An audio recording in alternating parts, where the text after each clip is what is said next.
Your focus is the key that unlocks your future success. Right now, you're standing at the crossroads of your life, distracted by everything around you, but ready to take control. Imagine a world where every decision you make is laser-focused, where your energy is channeled directly into what matters most, and where the distractions that once drained you are completely eliminated. Sounds like the life you want. Right, this audiobook is for those who are done with the noise, ready to silence the chaos, and take real, powerful steps towards their goals. It's time to stop letting the world dictate where your attention goes. It's time for you to decide what deserves your focus and, more importantly, what doesn't in the next few minutes. We're going to unlock strategies that will help you not only cut out the distractions, but build a lifestyle of focus that leads to lasting success. So if you're ready to take control and make your dreams happen, keep watching. This isn't just another motivational speech. It's the first step toward a life where what truly matters becomes crystal clear. Let's dive into the chapter. The noise around you, recognizing the distractions. We all know that feeling when you're ready to get to work, to take action, but something keeps pulling you away. It's like the world is shouting at you from all sides, each distraction louder than the last. And before you know it, hours have passed. With nothing to show for it, the truth is, the noise around us isn't just some background hum. It's designed to capture your attention, to steal your focus, and in many ways keep you stuck in a cycle of inaction. But here's the thing, you don't have to let it control you.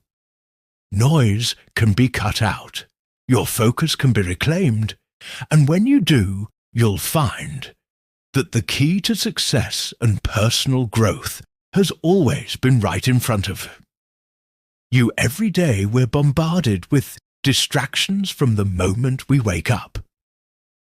It's a flood of notification emails, calls, and requests, and that's just the external noise. The things outside of you are trying to demand your attention. But what about the internal noise? Worries, the doubts, the constant chatter of am I doing enough? Is this the right choice? That noise is just as real, if not more powerful. It can stop you in your tracks before you even start. So the question is, how do you deal with it? Do you recognize it for what it is and push through it to focus on what truly matters? It starts with awareness. You can't conquer something you don't see, and you can't cut out noise if you don't show. Know it's there right now. Think about the last time you tried to get something important done. Maybe you were working on a project trying to improve a skill, or just simply trying to take care of yourself, and something got in the way of it. Could have been your phone lighting up with a new notification, a co-worker stopping by for a chat, or even your own mind wandering to a worry or a random thought. The distractions are endless, but when you can identify them, that's when the power lies with you. Recognizing the distractions is the first step.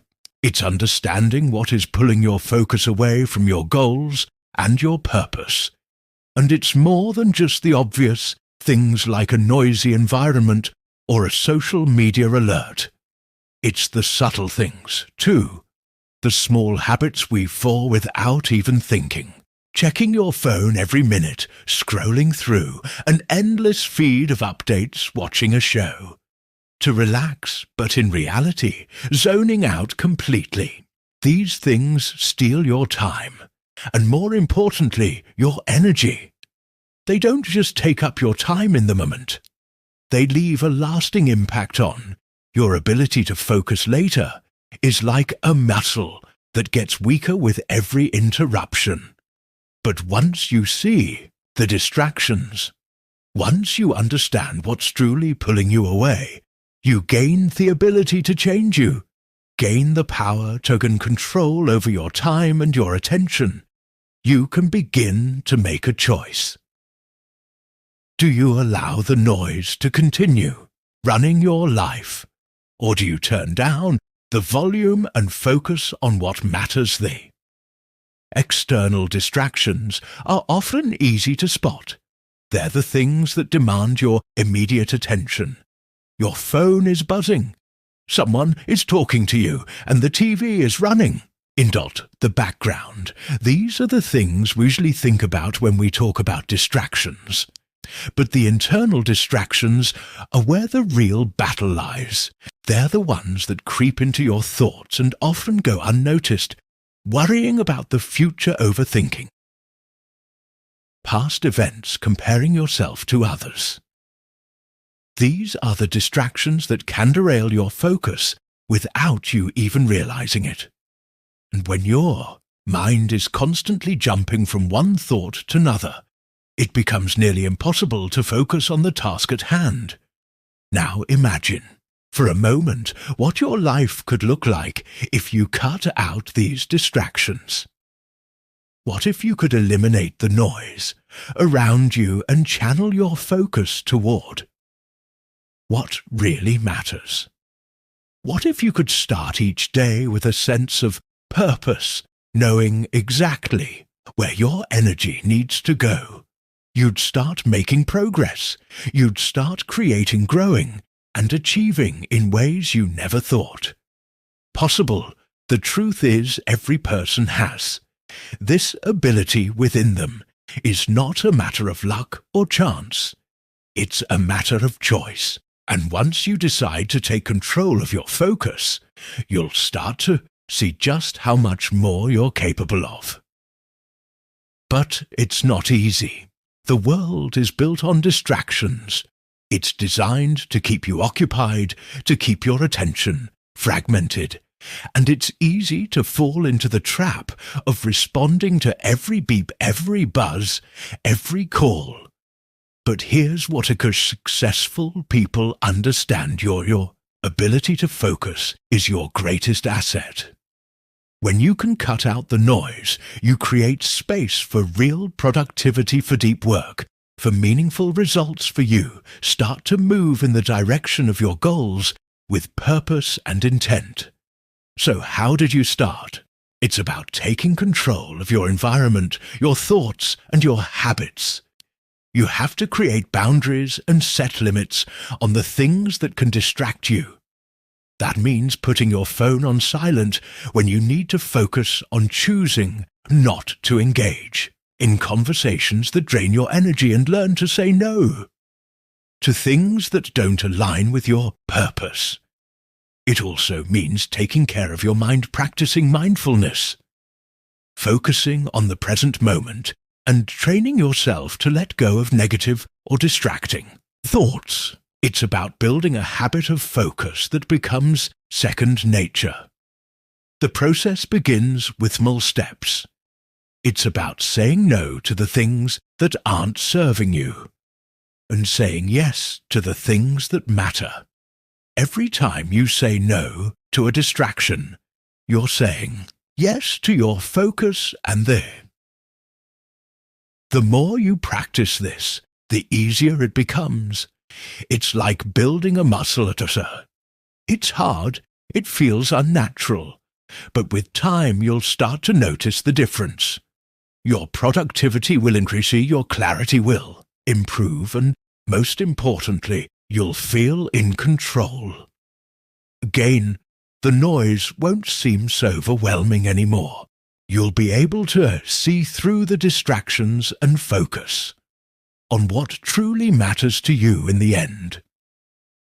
It's not about eliminating every distraction or removing every external noise from your life. That's impossible. It's about recognizing when it's happening and taking deliberate action to regain your focus.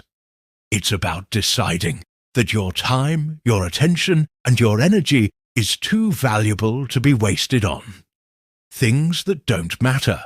And when you could make that decision, you take the first step toward living a life of purpose. Clarity and growth when you cut out the noise. You give yourself the gift of focus. And that's when your life starts.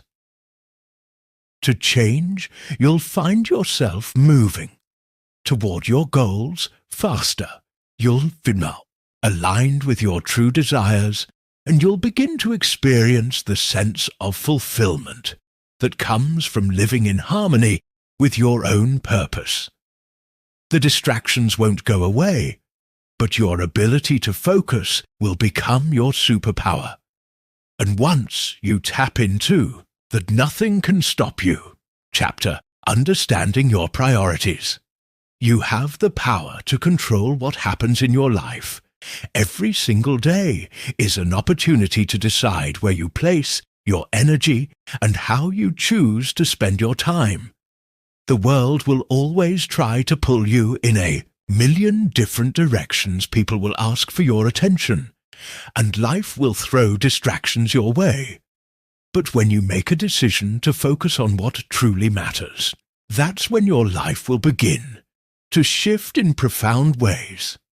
Understanding your priorities are the first step in reclaiming your time, your energy, and your life.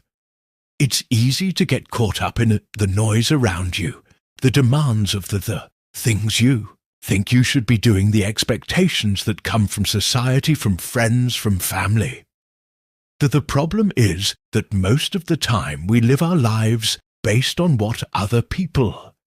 I think it is important we run after things that we believe will bring us happiness or success, but deep down we know that something is missing. The reality is that we've never taken the time to define what truly matters to us, and until we do, we'll continue chasing after goals that don't align with our true purpose, never feeling satisfied, always feeling like something is slipping through our fingers. So how do you take control of this? How do you move from the endless cycle of distraction and frustration to a place where your focus is sharp and your goals feel clear? Begins with understanding your priorities. What are the things that really matter to you, not the things? Society tells you it should not matter, not at the things other people are doing, but what genuinely aligns with your deepest values and desires. Take a moment to reflect on that. If you're like most people, your list might be filled with the usual suspects work for family health. Success. But the truth is your priorities are unique to you, and they will shift depending on where you are in life and what you truly care about. The question is not whether your priorities are right or wrong, but whether they are. Which are you living according to? Someone else's script, or are you living according to your own? This is where it gets powerful. Once you understand what really matters to you, everything begins to change. No longer will you feel torn in a million directions because you'll have a clear sense of direction when you know your priorities. You can make decisions with confidence, knowing that every choice you make will either move you closer to your goals or pull you further away. And that is the kind of clarity that transforms lives now. I'm not saying it will be easy. The world won't suddenly stop throwing distractions at you. People will still ask for your time, and the pressure to be everything to everyone will still exist. But when you know what matters to you, those things won't seem so overwhelming. You'll be able to set boundaries and say no to things that don't serve you. You'll be able to say yes to what will move you forward, and more than anything, you'll stop questioning your choices. You'll stop second-guessing yourself, because you'll have built a foundation of clarity and purpose. Understanding your priorities don't mean abandoning the things that are important to you, like family or work. It means taking the time to define them for yourself. It means choosing what truly resonates with your heart and soul, and aligning your actions. With that vision, if family is your priority, then spend time with them intentionally. If your health is your priority, then take steps every day to nourish your body and mind. If you are important to you, to put in the work and focus on what will propel you forward in your field. But whatever you do, make sure it's driven by your own values and not as someone else's. One of the keys to living a fulfilling life is learning how to set boundaries. When you don't have clear priorities, you allow others to dictate your time, and this is one of the greatest traps we fall into. We say yes to things we don't really want to do because we don't want to disappoint others, or because we feel obligated, but that only leads to burnout, frustration, and resentment. Setting boundaries doesn't mean you're being selfish, means you're respecting your own time, energy, and goals. It means you're protecting your ability to focus on the things that truly matter to you, so that you can show up as your best self in all areas of your life. Setting boundaries is not just about saying no to others. It's also about saying no to yourself. We all have those moments when we know we should be working on our goals, but we get distracted by something else. A new show, a mindless scroll through social media, or an unproductive conversation. It's easy to give in to those distractions. But when you understand your priorities, you can resist them. You can remind yourself that your time is valuable, and that you've chosen to invest it in things that align with your values. And the more you practice this, the stronger your ability to stay focused becomes. Living with purpose and clarity also means being intentional with your time. Every day is a choice. We'll have the same hours, but it's how we use them which makes the difference if you want to focus on what truly matters. You have to make time for it. This means being proactive about scheduling your day, setting aside time for your most important tasks, and making sure that distractions don't creep in. This also means being okay with letting go of things that no longer serve you. Don't need to do it all.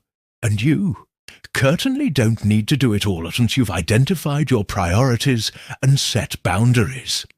It's time to take action.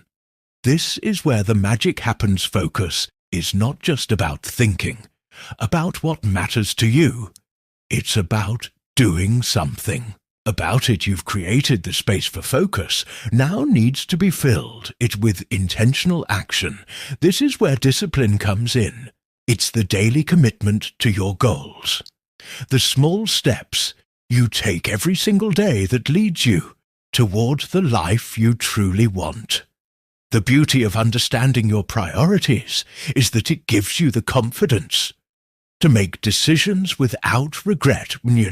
What matters most to you. The rest, it becomes easier. You don't have to say yes to everything or try to please everyone. You can say no with conviction, knowing that you're staying true to yourself and your vision. And when you make decisions from this place of clarity, you'll find that your life becomes more aligned, more focused, and more fulfilling at the end of the day.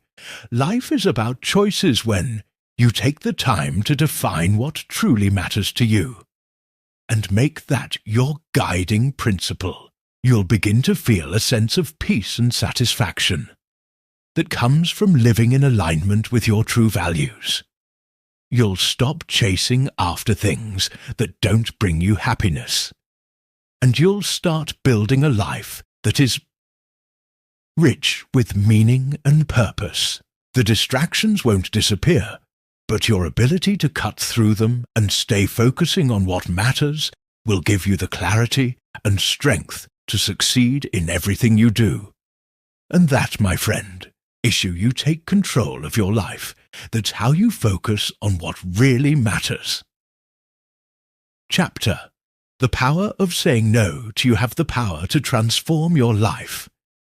And it all begins with one simple but incredibly powerful word if you want to. Create the life you've always dreamed of. You must learn the art of saying no. It's not just about refusing things that don't align with your goals. It's about making a choice to protect your time, your energy, and your peace of mind. Saying no is the key that unlocks the door to greater focus and deeper fulfillment and unstoppable progress. We live in a world where everyone is asking for our attention. The demands are endless, and if you're not careful, you'll end up saying yes to everything and everyone except the things that truly matter to you. The constant noise can be overwhelming. People want your time and your resources, your energy, and they often don't care if it comes at the cost of your dreams. It's easy to get caught up in the chaos, to give in to the pressure to please others, to be everything for everyone. But the truth is, you can't pour from an empty cup. You cannot be all things to all people, and trying to do so will only leave you exhausted, unfulfilled, and frustrated. When you learn to say no, you're not being selfish or rude. You're being smart, strategic, and true. Your saying no is an act of self-respect, is a declaration that you value your time and your energy. It's a powerful boundary that protects your most precious resource, yourself, every time you say no to something that doesn't serve your higher purpose. You're saying yes to something greater. You're choosing to focus on what truly matters. But let's be real. Saying no is hard. It's uncomfortable, and it's often met with resistance. We've been conditioned to believe that saying yes is the right thing to do, that being helpful and agreeable and accommodating is a sign of being a good person. But this mindset keeps us stuck in a cycle of overcommitment, burnout, and resentment. The truth is, saying yes to everything means you're saying no to your own priorities. You're sacrificing your dreams for the comfort of others, and when you do that, you lose yourself along the way. It's time to break free from that cycle. It's time to reclaim your power by saying no to things that drain your energy and no the things that pull you away from your purpose. The first step is recognizing that you don't owe anyone anything except yourself. You owe it to yourself to live a life that aligns with your values and your vision. You owe it to yourself to create space for the things that will bring you joy, fulfillment, and success. And that means saying no to anything that doesn't contribute to those things. But how do you say no? It's not always easy, especially when you're afraid of disappointing others or feeling guilty. The key is to get clear on your priorities. When you know what truly matters to you, saying no becomes much easier when you're crystal clear on your goals and values. It's much easier to evaluate whether a request or commitment aligns with your path. If it isn't, the answer simple: no. And remember, no doesn't have to be rude or harsh. You can say no with grace and kindness, but still be firm in your decision. You don't need to explain yourself or justify your choice. Your time is yours to protect. Imagine how much freer you'd feel if you stopped saying yes to things that drain you. that take away from your focus, that distracts you from your mission. Think about all the time you'd have to dedicate to the things that matter most to you. Goals, your health, your relationships, your personal growth. Think about how much more focused and productive you'd be if you weren't constantly juggling requests and obligations that have nothing to do with your dreams. Saying no is your ticket to living a life of purpose and intentionality.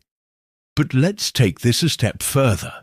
Saying no isn't just about refusing external demands. It's also about saying no to your own inner distractions.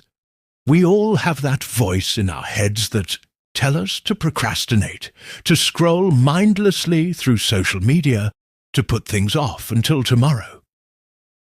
That voice convinces us that the easy, comfortable option is the right one. But that voice isn't your friend. It's your enemy, and it will keep you stuck in the same cycle of self-doubt and hesitation. The moment you recognize that voice for what it is, you can say no to it.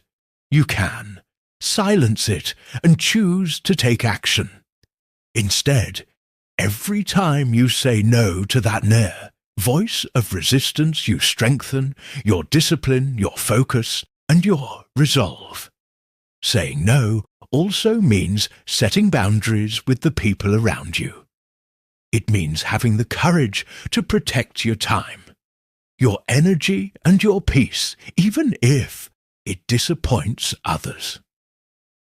It's okay to say no to a friend who wants to chat when you know you need to work on your goals. It's okay to say no to a family member who asks for your time when you're already committed to. Something important. Saying no doesn't make you a bad person. It makes you a person who values their own time and respects their own commitments. You can be kind, loving, and supportive while also being firm about what you can and cannot. But here's the real power in saying. It frees you up to say yes to the things that matter most. Saying no to distractions, to people who drain your energy, and to commitments that don't aligning with your goals gives you the space to say yes to your dreams. It allows you to focus on what truly brings you joy, what lights you up, and what will move you closer to the life you want. To create every no as a yes to something greater. Every time you choose to say no, you are choosing to invest in your future, in your success, and in your well-being. So, how do you start? Practicing the art of saying no. The first step is to get clear on your values and your goals. What do you want to achieve? What matters most to you? Once you have that clarity, the next step is to evaluate each request or commitment that comes your way. Does it align with your values and your goals? If the answer is no, then don't be afraid to say no. And when you say no, do it with confidence. Don't apologize or justify your decision. You are in control of your life, and you get to decide how you spend your time and energy. It's not about being selfish. It's about being intentional. It's about choosing to prioritize your dreams and your goals over the demand of others. It's about protecting your peace and your focus so that you can give your best to the things that truly matter. When you learn to say no, you'll discover a new sense of freedom and power. You'll find that your life becomes more aligned with your purpose, and you'll start making progress toward your dreams in ways you never thought possible. Saying is one of the most liberating, empowering, and life-changing skills you can develop. So start today and say no to what doesn't serve you and say yes to the life you truly deserve. Chapter Eliminating Mental Clutter. Imagine what your life could look like if you gave up your fear of failure and started taking action no matter what. Picture yourself waking up every day with a sense of purpose, knowing that the choices you make today shape the future you've always dreamed of you. You don't need to wait for the perfect moment or the ideal circumstances. The only thing you need, Todo, is decide that you are ready to move forward no matter how uncertain, uncomfortable it might feel. The truth is, there's no such thing as failure unless you stop trying. The only way to truly fail is to give up. Failure is a word that has been misunderstood by many. We often hear it and immediately think of defeat. But failure is actually the best teacher you will ever have. It's the most valuable experience that will lead you toward growth, wisdom, and success. Failure is not the opposite of success. It's a part of the process. The moment you start seeing failure as an opportunity to learn and grow, you will be unstoppable. No matter how many times you fall down, you will rise up with more experience, more resilience, and more determination. Failure will no longer be something that holds you back, but rather something that propels you forward. The key to overcoming failure lies in shifting your perspective. Most people fear failure because they see it as a negative outcome. But what if you saw it as a stepping stone? What if each failure became a lesson that brought you closer to your goal rather than a roadblock? This mindset shift will change everything for you. Is the fear of failure fades when you realize that the real failure happens when you stop trying. It's not the mistakes that matter. It's how you respond to them that determines your future now. This doesn't mean that failure is easy. It's not. It stings, it hurts, and it can knock you down harder than you ever thought possible. But that's where the magic happens. When you hit rock bottom, you learn what you're truly made of. You discover your strength, your resilience, and your ability to rise above the challenges. It's in those moments of struggle that you find your true power. The best part is you don't have to do it alone. You can choose to surround yourself with people who support you, who believe in you, and who will encourage you to keep going. Even when it feels impossible, the right people will lift you up, and together you will grow stronger with every challenge you face. The truth, it is the only thing standing between you and your goals is the fear of what might happen if you fail. But that fear is just an illusion. It's a story you've told yourself over and over again, convincing yourself that failure is something to be avoided at all costs. But what if you flipped the script? What if you realized that failure isn't something to fear, but something to embrace? What if you realized that every failure brings you one step closer to your dreams? The key to breaking through your fear of failure is to take action.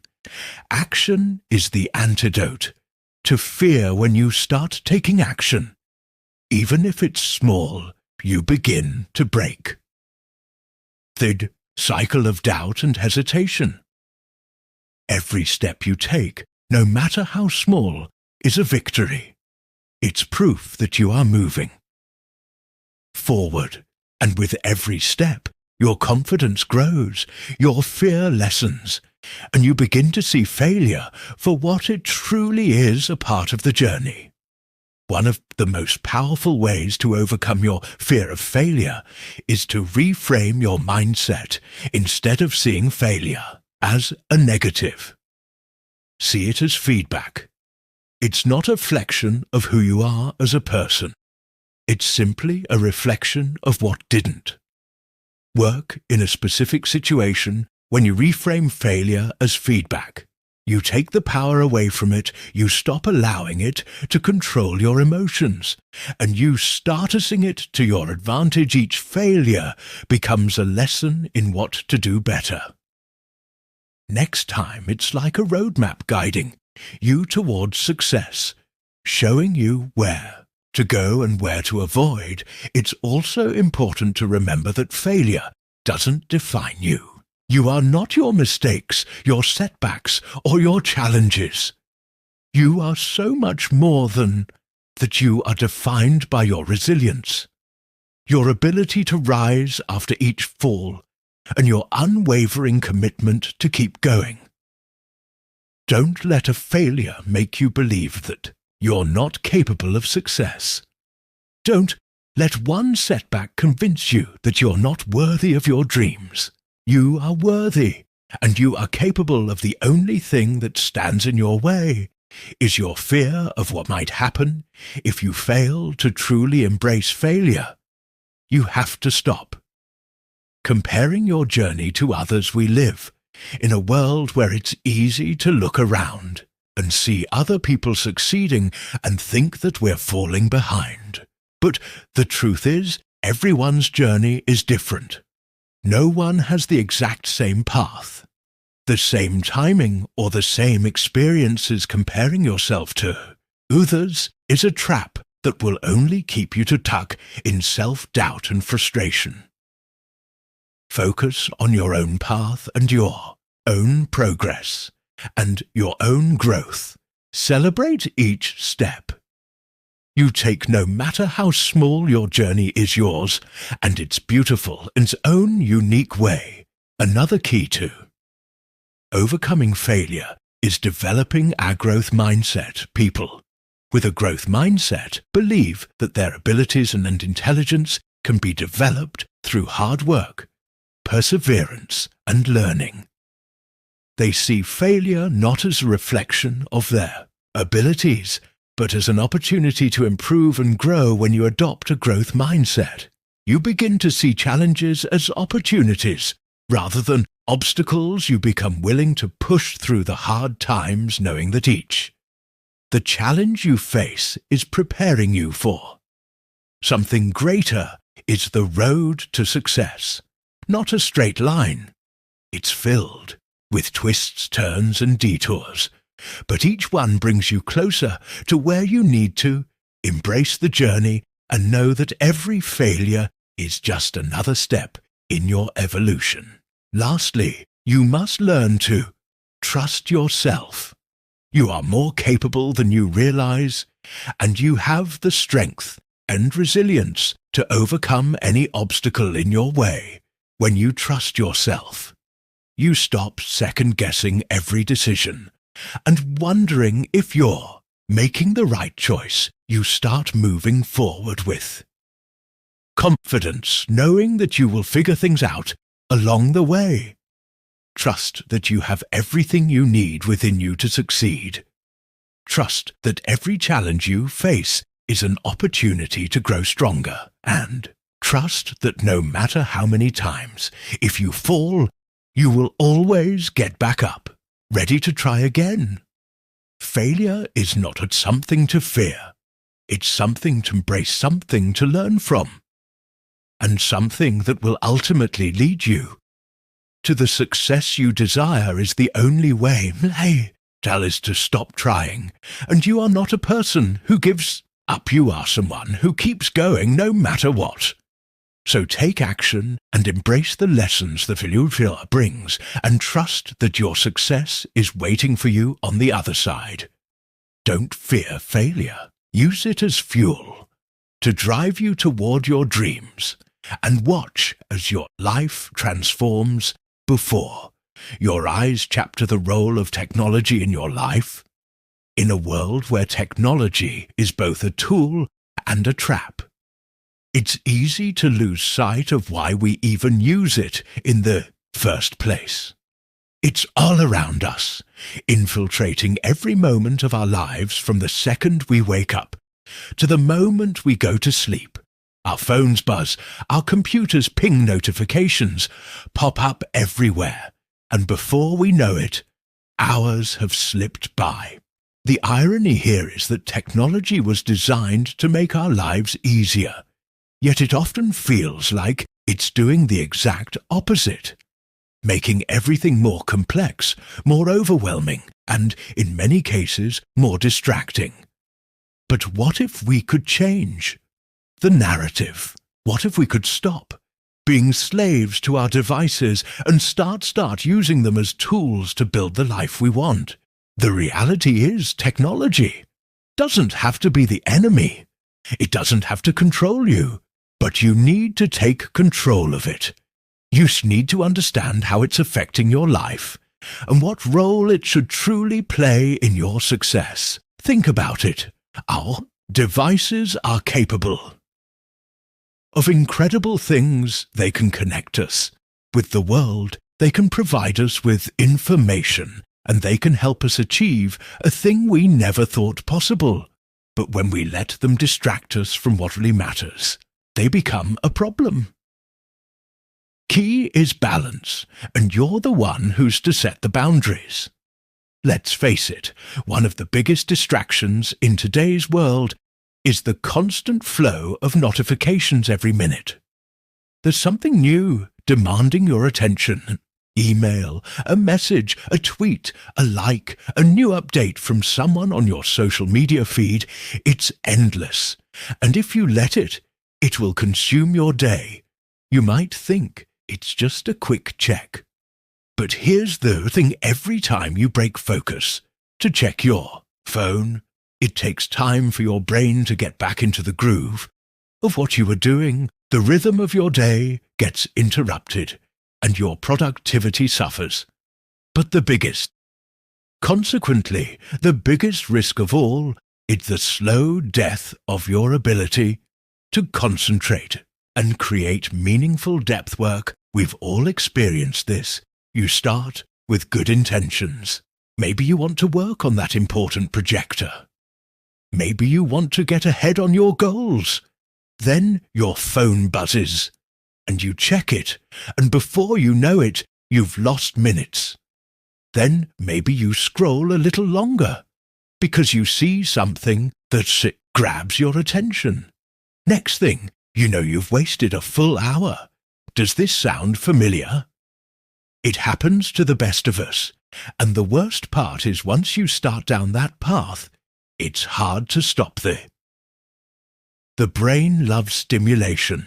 It loves the dopamine rush of getting a new notification or seeing something interesting. And so you keep scrolling and scrolling, and before you know it, hours have passed and your most important work has been pushed aside. But here is the kicker. All of that time you spend lost in the endless scroll could be spent on something far more valuable: your creativity, your growth.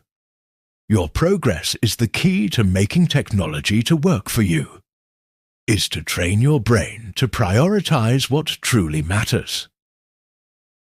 It's about being intentional with how you use it, rather than letting it hijack.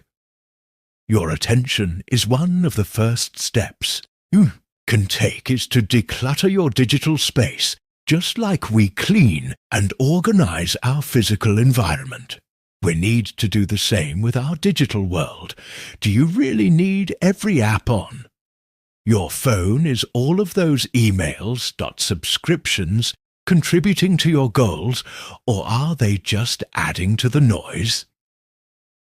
Take a step back and look at your devices. What's really helping you move forward, and what's just adding to the chaos? Streamlining your digital space will give you more time, more clarity, and more focus. It's not just about cleaning up your phone, though. It's about setting boundaries. Give yourself permission to put your phone down. Put your laptop away. Set limits on how much time you spend on your devices, and give your mind the space it needs to focus on your real meaningful work. But it's not just about the physical act of cutting back. It's about developing a new mindset you have to change the way you view technology. It's easy to get sucked into the idea that technology is essential for success, that if you're not constantly connected, you're somehow falling behind. But in reality, the opposite is true for most. Successful people are often the ones who know how to disconnect to focus deeply and to create without distractions. They know how to use technology to enhance their lives, not to overwhelm them. What does that look like? In practice, it means taking control of your notification or off alerts for things that don't matter. You don't need to know when every new message comes in, or when someone posts on social media. Turn off those push notifications and take back your schedule time for checking emails or scrolling through your feeds. Don't let these things interrupt your day when you give yourself dedicated time to check your devices. You'll notice how much more control you have over your day. And once you experience that control, you'll wonder why you ever allowed technology to have the power to dictate your every move. Another powerful way to take control is to practice digital detoxes. This means taking breaks from technology altogether, whether it's for a few hours or a full day, or even a weekend disconnecting. Completely from your devices gives your mind the space to relax, reflect and recharge. It also allows you to reconnect the world around you. Think about it.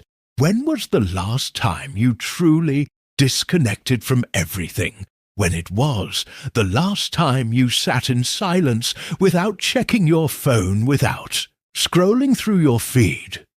The power of a digital detox is that it restores your ability to focus, to think deeply, and to reconnect with your goals.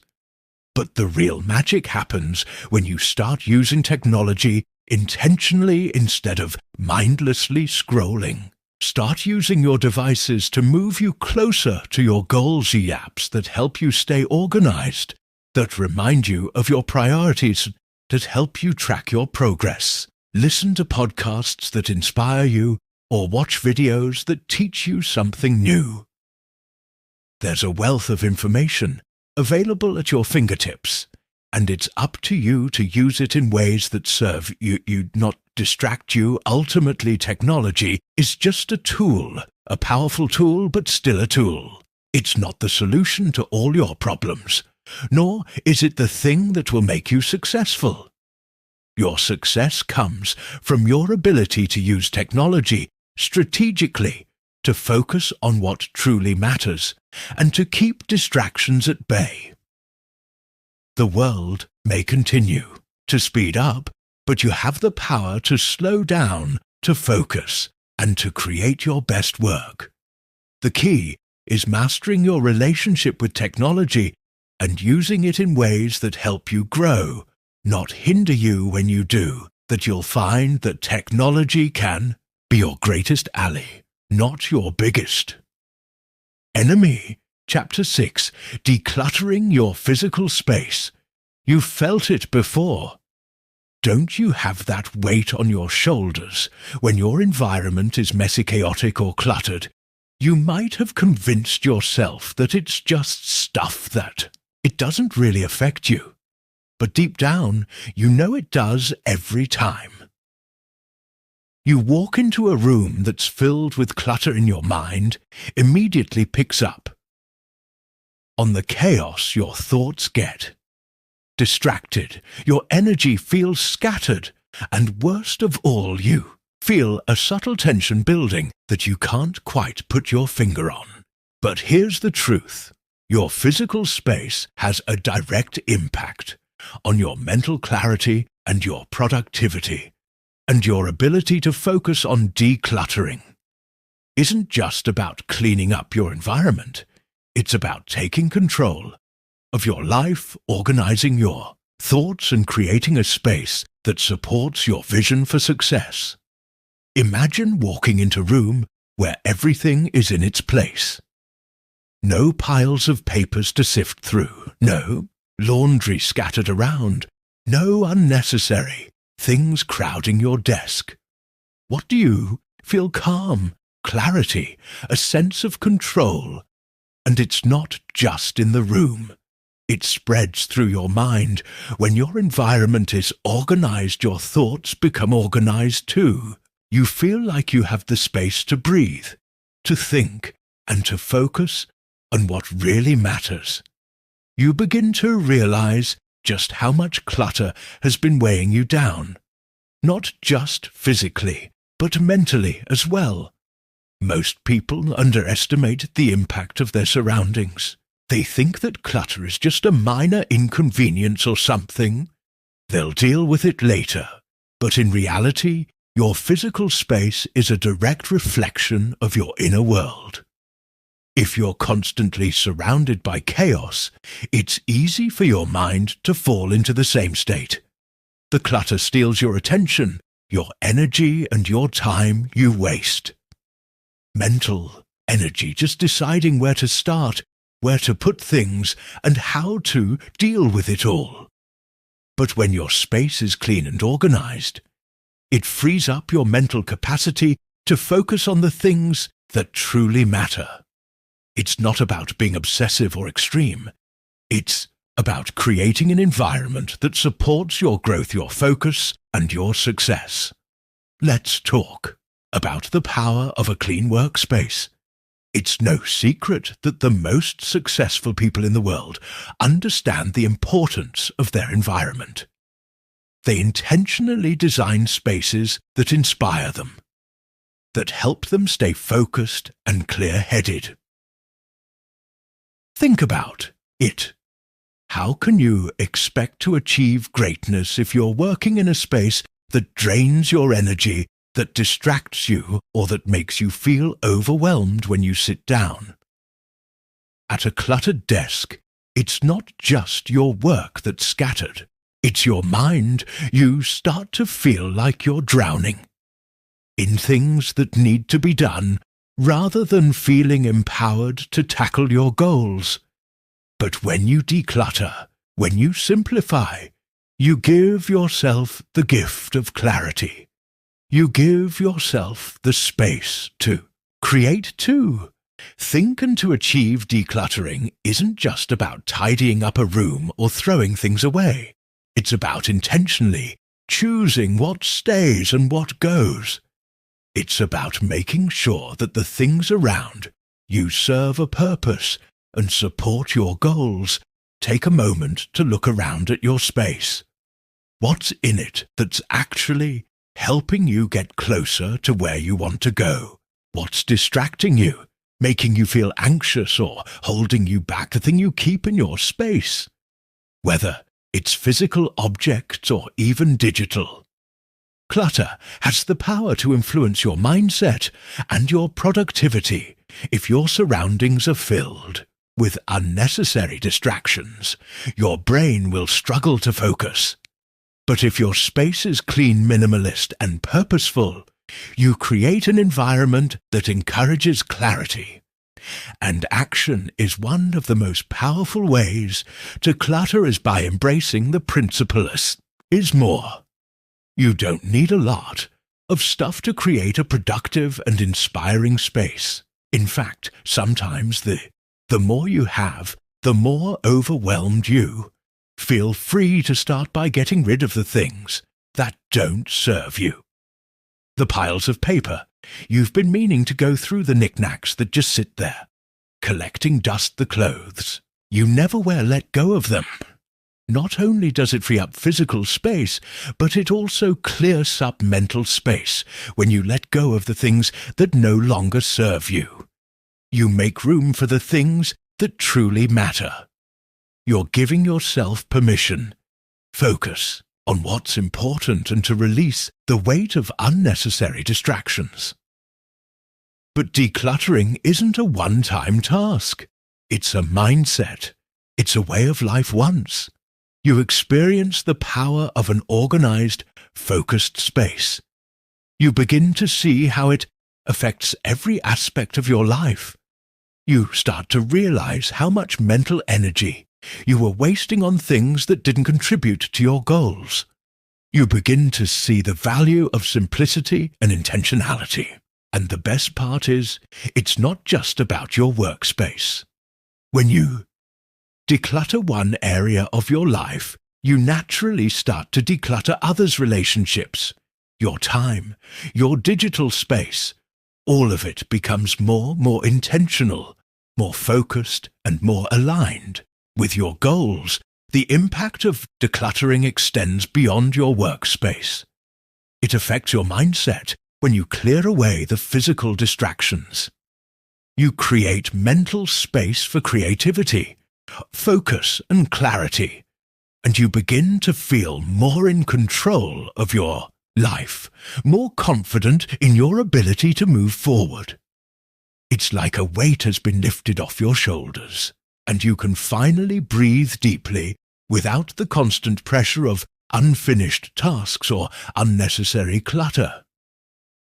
You start to see opportunities instead of obstacles and possibilities instead of limitations. Decluttering also helps you focus on the present moment. When you're constantly surrounded by mess, it's hard to be fully present. Your mind is always drifting toward what needs to be done, what's out of place, what's unfinished. But when your environment is clean and organized, you can focus on the here and now. You can immerse yourself, your work, in your relationships, in your goals. You can be fully engaged in, present without the constant nagging feeling that something is out of order. And when you're fully present, you're able to give your best effort to everything you do. You're able to create at your highest level, make decisions with clarity, and achieve with purpose. So, take a step back and ask yourself, what's your space telling you about your mindset? Is it cluttered with distractions, or is it an environment that supports your growth? Remember, your surroundings are a reflection of who you are and where you're going. When you choose to declutter your physical space, you're not just cleaning up your environment, you're cleaning up your mind, your life, and your future. And when you make space for the things that truly matter, you'll be amazed at how much clearer, more focused, and more empowered you become. If you're ready to take control of your life, starts with your space. Declutter, simplify it, and create an environment that supports your goals, and watch how it transforms not just your surroundings, but your mindset and your entire approach to life. Chapter: The Importance of Rest and Recovery. You've been pushing yourself hard, working late into the night, grinding through each day, constantly moving from one task to the next, feeling like there's no time to slow down. The idea rest, the thought of stepping back and giving yourself time to recover, might feel like a luxury you can't afford. But let me tell you something important. Rest is not a luxury, it's a necessity. It's not just something you do when you're done or when you're too tired to go any further.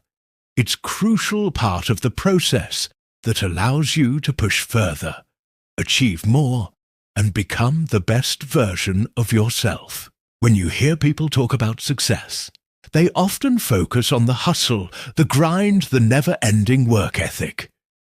But here's the thing that many overlook. No matter how hard you work, no matter how relentless you are, if you don't give yourself the time to recover, you're eventually going to hit a wall. Your body, your mind, and your spirit can only take so much before they start to break down.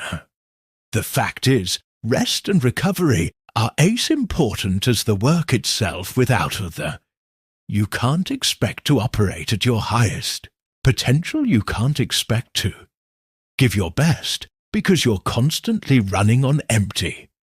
Think about it. When you're constantly in motion, You might think you're making progress, but you're actually setting yourself up for burnout.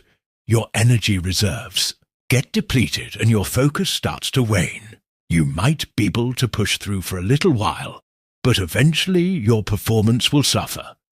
You'll find yourself getting frustrated, feeling like you're working harder and harder, but not making the progress. You want rest, on the other hand, allows you to recharge, to reset, and to come back stronger than before. But rest isn't just about taking a nap. Sleeping in on weekends, it's about giving yourself permission to step back, to breathe, to recover. It's about understanding that rest is not a sign of weakness, is a sign of wisdom. Rest allows you to refocus, to regain your clarity, and to renew your energy. It's the time you give yourself to process everything you've learned, to reflect on your progress, and to prepare for the next phase of your journey.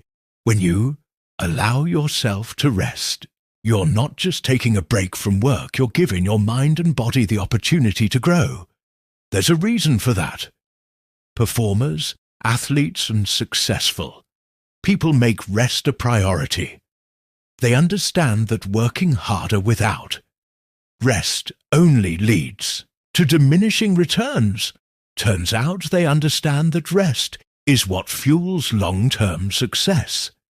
It's what allows them to show up every day with energy, clarity, and drive to keep pushing forward. It's the balance between work and rest that creates sustainable success.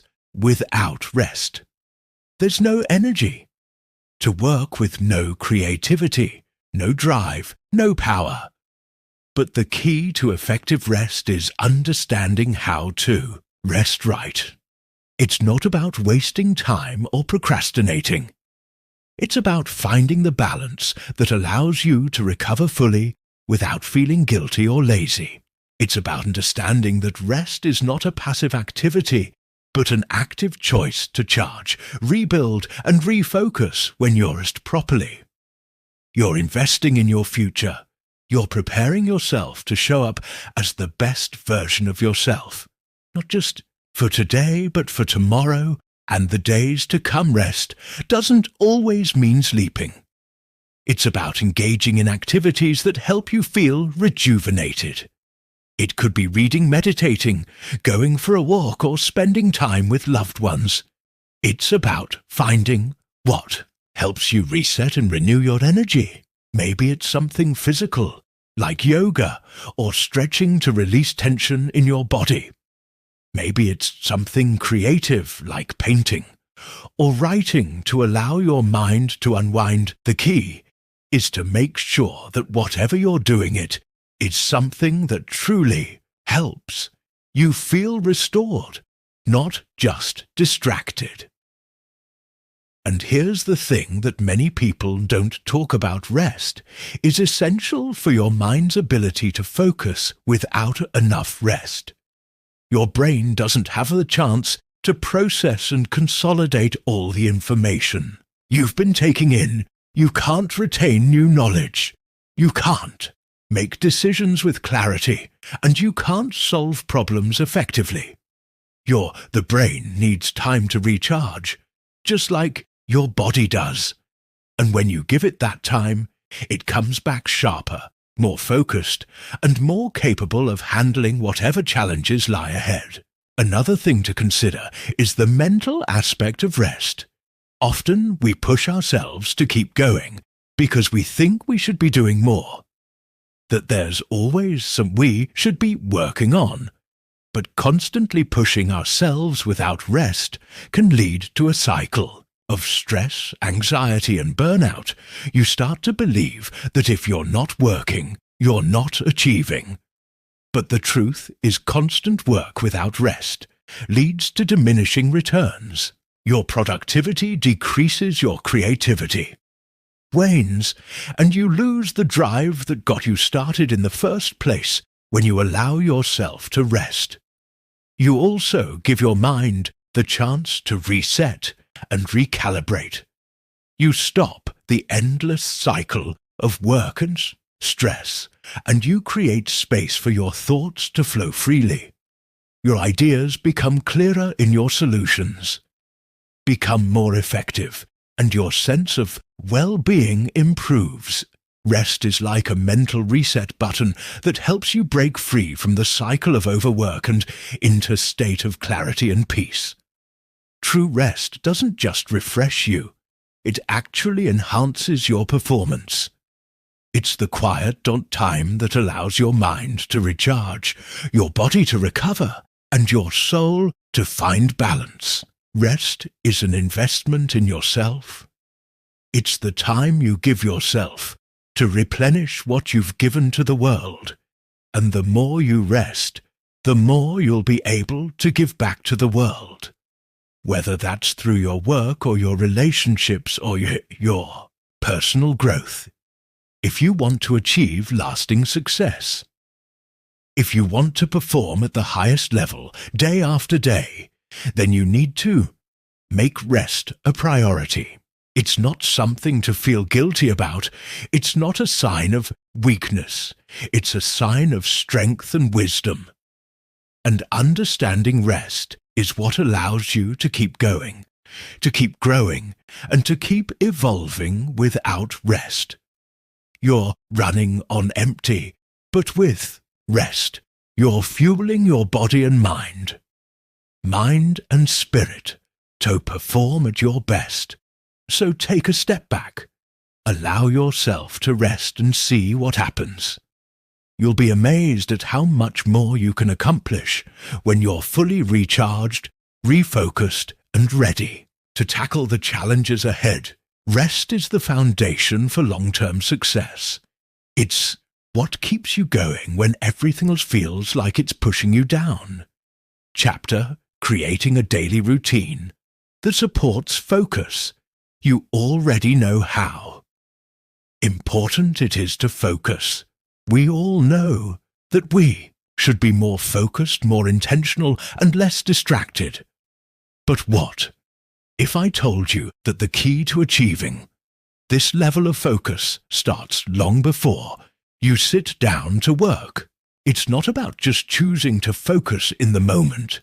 It's about designing your day, your life, and your routine in a way that makes focus inevitable.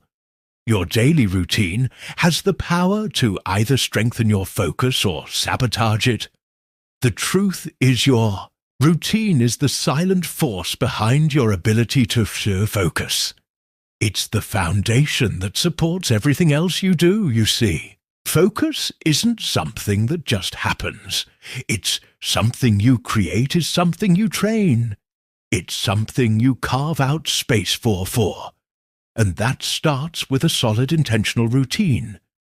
Imagine waking up every single day with clarity, knowing exactly what you need to do when you need to do it and how you're going to get it done at that level of certainty. And control comes from having a routine that's designed to support your goals and eliminate distractions. Creating a routine that supports focus means building a structure that keeps you aligned with your priorities. It's about making sure that your day isn't filled with chaos, confusion, or random tasks that pull your attention in a million different directions. Instead, you want your routine to be a deliberate process that guides you from one task to the next with purpose and intention. The more you structure your day around the things that matter most, the easier it will be to stay focused. A solid routine isn't about rigidly sticking to a schedule or forcing yourself to follow a set of rules every single day. It's about creating a framework that works for you. A framework that gives you the time and space to focus on what truly matters, while allowing room for flexibility when life inevitably throws you off course. It's about finding the balance between structure and freedom, between discipline and creativity. Your routine should work for you, not against you. When you create a routine that supports focused thoughts, it means intentionally choosing how you spend your time. It means deciding what gets your energy, what gets your attention, and what gets left behind. A routine that supports focus doesn't allow you to waste time on things that don't matter. It doesn't leave room for distractions, procrastination, or aimlessness scrolling. Instead, it helps you stay grounded in your goals, grounded in your values, and ground-founded in the actions that will move you forward. Your morning routine in particular plays a crucial role in setting the tone for your entire day. How you start your morning can determine how focused and productive you are for the rest of the day. If you wake up and immediately dive into your phone-checking emails, social media, or the news, you're already letting external distractions dictate your day. But if you wake up with a sense of purpose, if you wake up and take a few moments to center yourself, you'll set yourself up for success. Whether it's a moment of silence, a quick meditation, or a few minutes of journaling, your morning routine should help you ground yourself and set clear intentions for the day.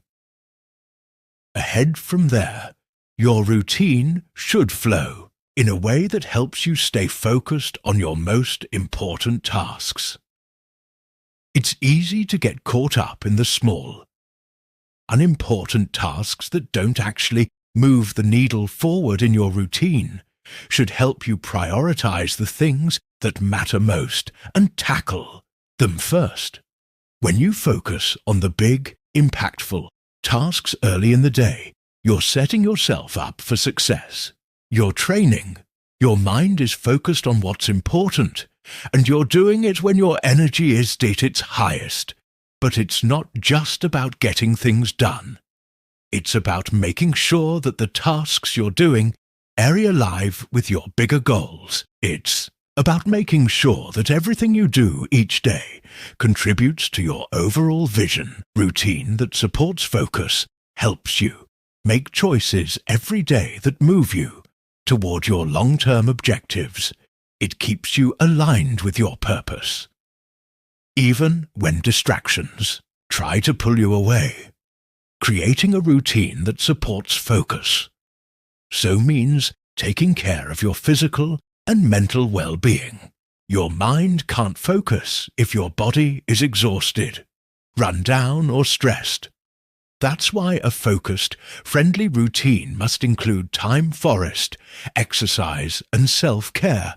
When you take care of your physical health, you are setting yourself up for mental clarity and focus. When you get enough sleep, when you eat well, when you move your body, you're giving yourself the energy you need to perform at your best. But even more than that, your routine should also include time for reflection and self-assessment. It's easy to get caught up in the daily grind is checking off tasks and moving through your to-do list. But if you don't take time to step back and reflect on your progress, you'll lose sight of your bigger picture. A routine that supports focus isn't just about doing, it's also about thinking. It's about taking time to evaluate where what's working and what needs adjustment. Without this, you risk running on autopilot and losing sight of the goals that truly matter. And let's talk about flexibility in life. Isn't always predictable. Things will come up. Unexpected events will arise. And more, sometimes your plans will be thrown off course. But the beauty of having a routine that supports focus is that you can build in room for flexibility, can structure your day in a way that leaves space for the unexpected, without losing sight of your priorities. Flexibility doesn't mean abandoning your goals. It means adapting to the circumstances while still staying true to your overall vision. The power of creating a daily routine that supports focus lies in its ability to remove decision fatigue when you've already decided what you need to do, when you've already planned out your day. There's less room for hesitation or doubt in you. You don't have to waste mental energy figuring out what to do next or getting sidetracked by distractions, and everything is already in place.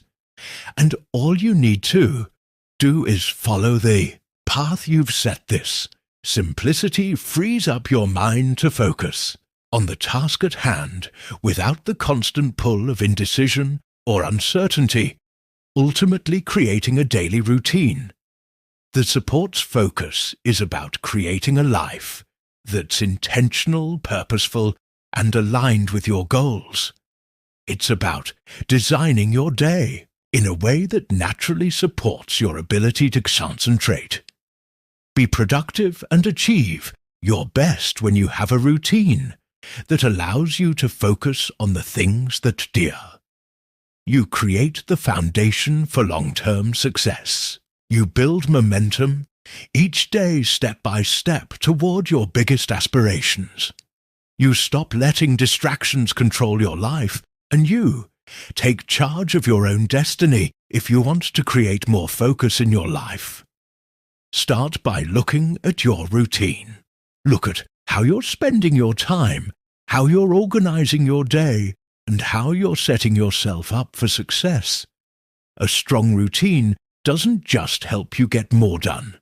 It helps you get the right things done. It supports your goal, enhances your performance, and helps you stay focused on what truly matters. When you build a routine like that, you're not just creating a productive day. You are creating a life that's aligned with your highest potential. And that's when the magic happens. Chapter 9. Overcoming procrastination. Turning intentions into action. When you make a decision, you're not just telling yourself what you intend to do so. You're creating a moment of power. You're giving yourself the ability to shape your future. Transform ideas into reality. But let's be honest, how many times have you found yourself stuck in that same cycle? You know what you need to do. You can see the big picture, and yet something keeps you from taking the first step. Procrastination. It's a silent killer of dreams, or a thief that sneaks in and robs you of time, momentum, and the energy you could have spent turning those intentions into real action. But here's the kicker, is you have the power to break that cycle. And once you do, the entire landscape of your life will shift. Let's break it down. Why do we procrastinate in the first place? The reason is simple, but powerful. We delay because we're scared. We put things off because of fear. Of failure, fear of not being perfect. Fear of the unknown makes it easier to stay in a comfortable space where nothing changes, where the pressure of action isn't hanging over you. The mind tricks you into believing that putting it off will somehow make it easier later. But deep down, you know it won't. You know that every moment you wait is another moment lost, another step backward. Procrastination isn't laziness. It's fear. Disgust, i.e., is a lack of motivation. And the only way to beat it is by making a decision to take action. No matter how small. Here's the truth. Procrastination is the result of not knowing how to get started. It's the overwhelming feeling that the task ahead of you is too big, too complex, or too difficult to even begin. But in reality, the act of starting's the hardest part. Once you take the first step, momentum kicks in, and it's no longer a giant mountain you have to climb. It's just a series of small hills that you can easily overcome.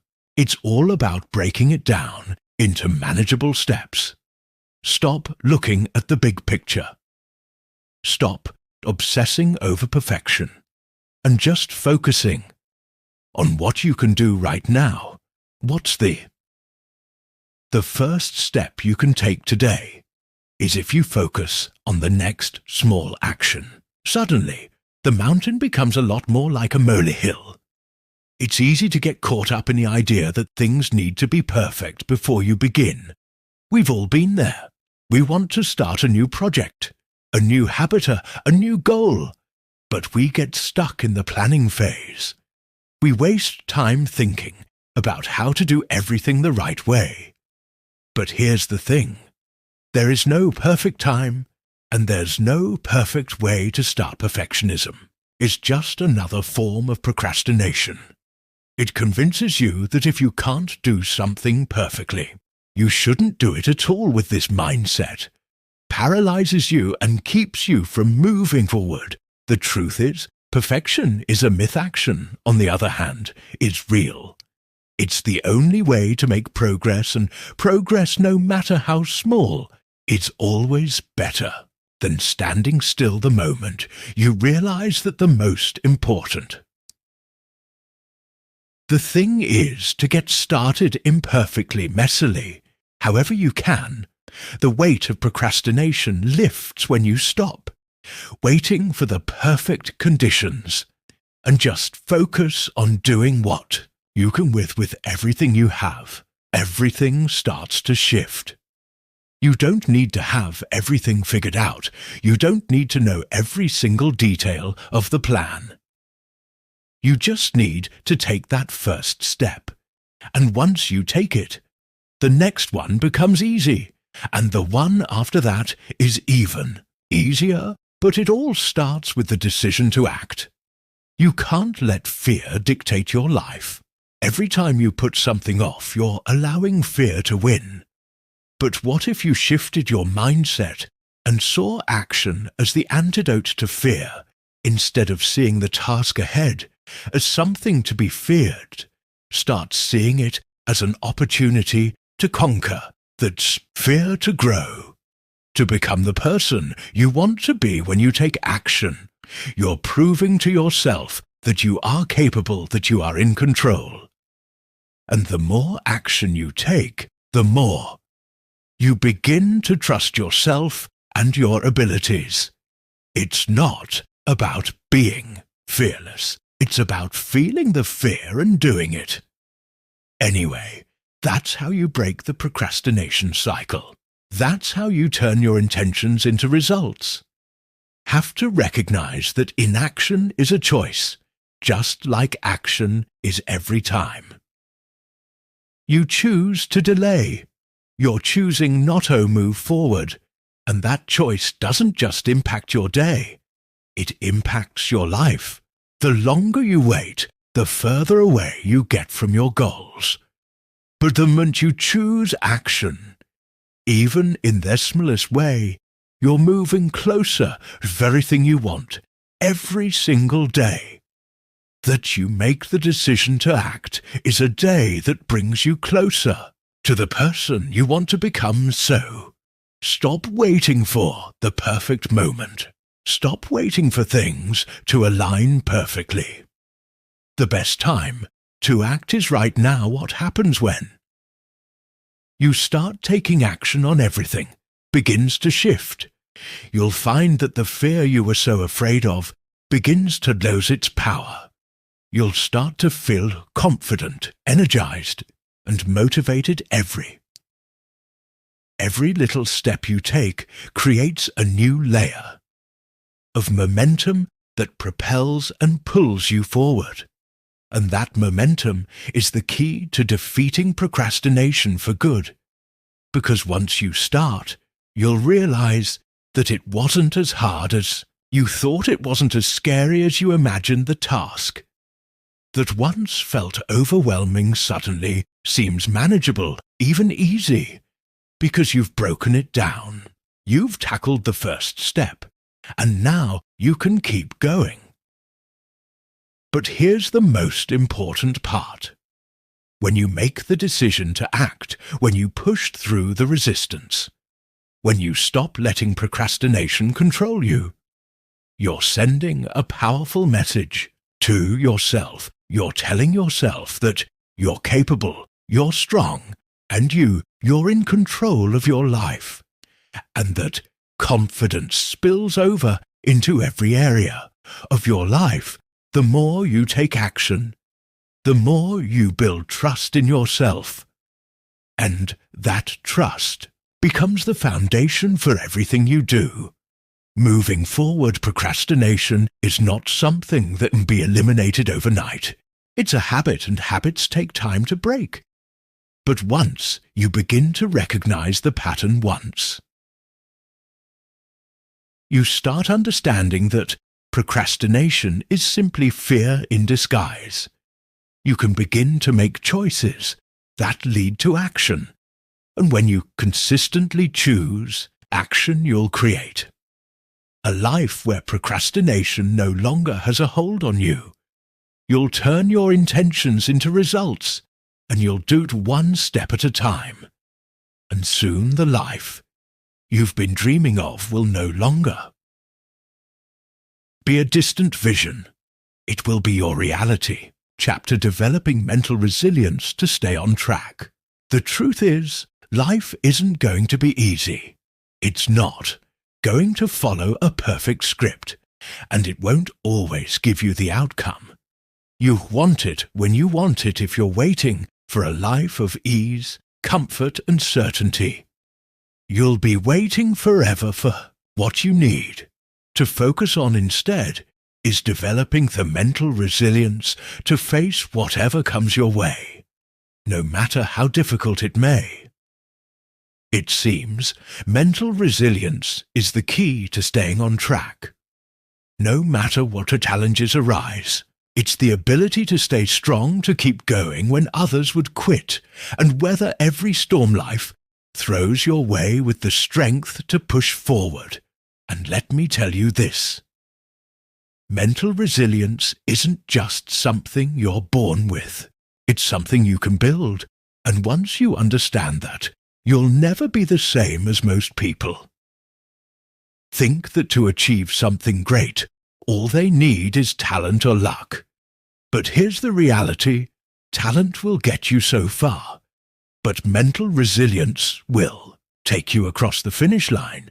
It's the ability to keep moving forward when everything around you feels like it's falling apart. It's the strength to keep your head high, even when you're facing setbacks, failures, and roadblocks. And you know what? We all face them. No one is exempt from the struggles, the failures, or the hard days. But the people who make it to the other side are the ones who refuse to give up. They refuse to let their circumstances define them. And you can be one of those people. You just have to develop that mental toughness, that ability to keep going even when it feels impossible, when things get tough. It's easy to throw in the towel. It's easy to want to quit, to let frustration take over, and to let doubt fill your mind. But if you want to stay on track, if you want to achieve your goals and transform your life, you can't let those negative feelings take hold of you. You need to take control of your mind. You need to build a mindset that is so strong, so focused, and so relentless that nothing, absolutely nothing, can knock you off. Of course, it's about building a mental fortress, one that will stand strong in the face of adversity, one that will keep you grounded when everything else seems to be falling apart. The first step to developing mental resilience is understanding that setbacks and challenges are inevitable. No one's journey to success is smooth. There will always be obstacles, there will always be failure, and there will always be moments when you feel like giving up. But here's the thing: those challenges don't define you. How you respond to them, how you handle them, and how you rise from them, that's what defines you. The difference between those who succeed and those who don't face the challenges they do, it's their ability to push through, to keep going and stay focused on the bigger picture. So when life gets tough, and it will need you to train your mind to respond with resilience, instead of seeing a setback as a reason to quit, see it as an opportunity to grow instead of getting discouraged. Look for the lesson. In the struggle, resilience isn't about avoiding difficulties. It's about facing them head-on with the mindset that you can and will overcome them. You do need to be willing to dig deep to find that inner strength and to keep moving forward, no matter how hard it gets. And of the most powerful tools in building mental resilience is developing the ability to control your thoughts. The thoughts you allow to take root in your mind can either propel you forward or hold you back if you constantly tell yourself that you're not good enough, that you can't do something, or that the challenge is too big. You'll start to believe it, and once you believe it, it becomes your reality. But if you start telling yourself that you are capable, that you can handle whatever comes your way, and that you have the strength to overcome any obstacle, and you'll start to believe that too. And belief is the foundation of mental resilience. You can't build resilience without first believing in your own power is another key to mental resilience. Is building a routine that supports your mental and physical health. If you want to stay strong mentally, you have to take care of your body, exercise, eat well, and make sure you're getting enough sleep. A healthy body leads to a healthy mind. When you're physically strong, it's easier to stay mentally strong. And when you take care of yourself, you're building the energy and focus you need to keep pushing through. You can't expect to be resilient if you're not taking care the basic needs of your body and mind. But resilience isn't just about staying strong during the good times. It's about bouncing back after. The bad times in life will throw punches, and it's not about avoiding those punches. It's about getting back up every single time you get knocked down. Resilience is built in those moments when you have every reason to quit, but you don't. It's when you're exhausted. Ed was defeated and broken, but you choose to stand up and keep going. Anyway, those moments are the ones that will define your journey. Those are the moments where your mental toughness will be forged. When you develop mental resilience, you stop letting external circumstances control your inner peace. You stop letting other people's opinions or the challenges that come your way to manipulate you do. How you feel and how you respond. You start taking ownership of your life. You begin to understand that no matter what happens, you always have the power to choose how you respond. And that's where true strength lies, knowing that no matter how difficult things get, you are in control. You are the one who decides how you show up in the world. You're the one who decides how you face the challenges ahead to stay on track, to keep moving toward your goals. You need to develop mental resilience. You need to train your mind to handle adversity, to face challenges with strength, and to keep going. Even when the road gets tough, and when you build that mental toughness, you'll find that nothing, absolutely nothing, can stop you from achieving. The success is what you want. You'll be unstoppable because you'll have the mental resilience to keep moving forward, no matter what. So start today. Start building that resilience.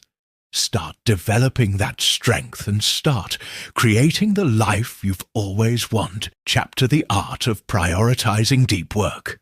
It's time to face the brutal truth.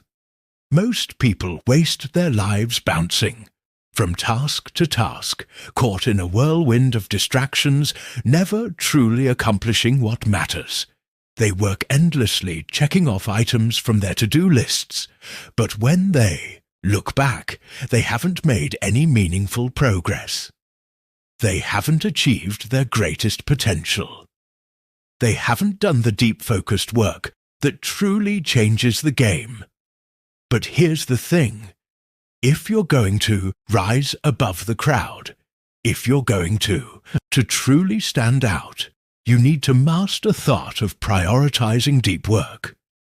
It's the secret weapon of the highly successful, the ones who break through barriers and change their world, and you can start mastering it today. Most people are so caught up in their constant buzz of mails, social media notifications, and phone calls and meetings that they never give themselves the time or space to do meaningful work.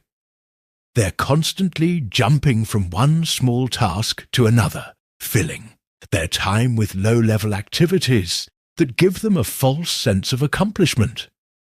But deep work, the kind of work that requires intense focus, creativity, and effort, is where the real magic happens. This is where breakthroughs occur. This is where you make the progress that moves you from average to extraordinary. But the problem is we're all conditioned to live in a world of shallow work. We're taught to multitask, to be everywhere at once, to respond to every notification and to do everything at once. And in doing so, rob ourselves of the power of focus and interrupted work. So how do you break free from this cycle? How do you stop being a slave to distractions and starting prioritizing the work that truly matters? The answer lies in learning to embrace deep work and making it the center of your daily routine. Of deep work isn't just about sitting in front of your computer for hours on end. It's about entering a state of focused flow, where your mind is fully engaged, where distractions are non-existent, and where you're able to tap into your highest level of creativity and productivity. It's about carving out time in your day to do the work that matters most, and blocking out all the noise and distractions that keep you from achieving greatness. To master deep work, the first step is to prioritize it above everything else. You have to make it a non-negotiable part of your routine. Most people think they're too busy to do deep work. They feel like there's just too much to do too. Many things pulling their attention in different directions. But here's the thing, you're never going to have more time. You're never going to magically find a block of hours to dedicate to deep work. You have to create that time. You have to take control of your schedule and protect your most important work, like it's your most precious asset. Start by identifying your most important tasks, the ones that will move the needle in your life. These are the tasks that require deep focus and creative energy. These are the projects that are going to change your life, your career, and your future. Once you've identified them, make them your top priority. Block out uninterrupted time in your day to focus solely on these tasks. No distractions, no checking emails, no scrolling through social media. It's just pure unfiltered focus on the work that will make the biggest impact. But here's where most people fail. They think they can multitask. They think they can handle it, all answer emails, take calls, and check their phone while also doing deep work. This is a recipe for failure in multitasking. Doesn't work.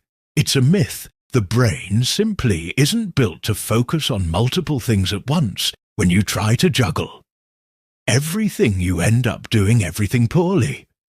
You're not giving your full attention to anything, and your productivity suffers. To do deep work, you've to be fully present in the moment, giving your undivided attention to the task at hand.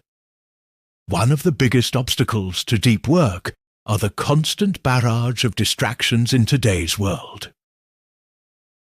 We're always connected. Our phones are constantly buzzing with notifications, and we're always just a click away from the next distraction. But in reality, you can't do your best work. While you're constantly being interrupted, you need to create an environment that is conducive to deep work. That means turning off notifications, closing unnecessary tabs on your computer, and creating a space where you can focus without being disturbed. You have to take control of your environment and eliminate as many distractions as possible. This may mean setting boundaries with people around. You are scheduling specific times when you're unavailable. You need to protect your time and guard it fiercely, because deep work is sacred. Another key to mastering deep work is learning to embrace boredom in today's world. We're constantly stimulated. We have our phones, TV, social media, and a million other distractions keeping us entertained. But true creativity and deep thinking don't come from constant stimulation. They come from silent solitude and deep reflection. You have to train yourself to sight in the discomfort of boredom. The more you embrace that feeling of discomfort and push through it, the stronger your focus and creativity will become when you stop filling every moment with distractions and start allowing your mind to rest. That's when the magic happens. That's when you tap into the deepest level of your creativity and productivity once you start prioritizing deep work. You'll notice that your productivity skyrockets. You'll get more done in a fraction of the time. But here's the catch. Deep work requires discipline. It's not easy. It's not about doing what's convenient. It's about doing what's necessary. It's about pushing through the distractions and staying focused on what truly matters. And when you do this, when you commit to deep work and make it the centerpiece of your day, you'll start to see results like never before. You'll create work that is impactful, meaningful, and life-changing. The art of prioritizing.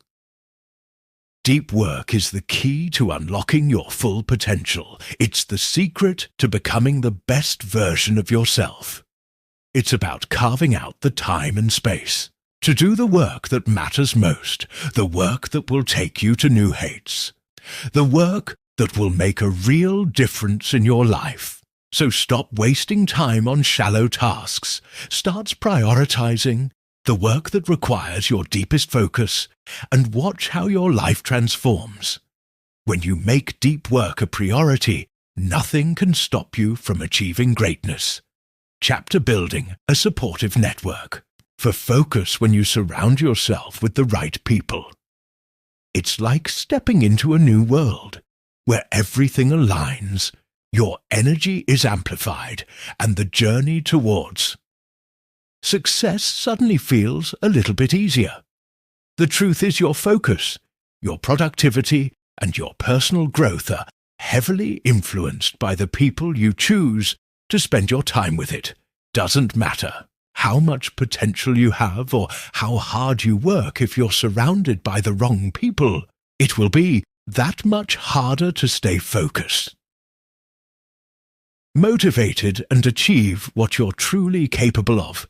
You need a supportive network, people who will lift you up, challenge you, and help you keep your eyes on the prize. Building this network isn't just about surrounding yourself with people who agree with everything you say. It's not about creating a circle of yes men who make you feel good but never push you to do more. It's about finding people who genuinely want the best for you, people who will encourage your growth, hold you accountable, and most importantly, help you stay focused on your deepest goals and dreams. These are the people who will remind you of your purpose. When the going gets tough, they'll be there to cheer you on when you feel like giving up. They won't let you make excuses, and most importantly, They'll challenge you to level up. But here's the kicker. This kind of network doesn't just appear out of nowhere. You have to create it. It's not going to just fall into your lap. You have to actively seek out the right people to build those relationships and nurture them over time, but it's worth it. The difference it makes is night or day. When you have a network that truly supports you, you stop feeling like you're walking the lone. Oh, stop. Getting sidetracked by distractions, self-doubt and negative energy you have. People who believe in your vision, that belief fuels your no. Now, let's break down how you go about building that supportive the herc. The first thing you have to do is get clear vision. You need exactly what is life like. What are tools? What are the things that truly matter to you if you do? Where headed it's going to be impossible to find people who can help there. You have to know what you want before you can go out and find others who align with that. You clear and start attracting people who resonate. They will be drawn to your purpose, and you'll be able to connect with them on a our level. But it's not just about it's values. What do you stand for? What kind of energy what in your life do you want to be? Around people who are driven and ambitious, or do you want to be around people who are complaining? Plain excuses, none excuses. And you have to be intentional about the energy you allow into your space. If you want to stay focused and motivated, you need to surround yourself with people who inspire you to be better, people who will push you to stay committed to your goals and encourage you to stay on track even when things get tough.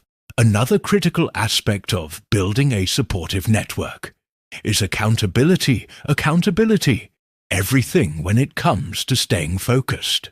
It's easy to say you're going to do something, but when you don't, have you had anyone checking in on you? It's easy to let it slide. That's why you need people in your corner who won't let you off the hook. People who will call you out when you're slacking off or getting distracted. These are the people who won't let you settle for mediocrity. They'll make sure you're constantly taking action and moving toward your goals, even on the days when you don't feel like it. But it's not just about having someone hold you accountable, out creating a mutual relationship. Relationship accountability goes both ways. You can't expect people to keep you on track if you're not willing to do the same theme.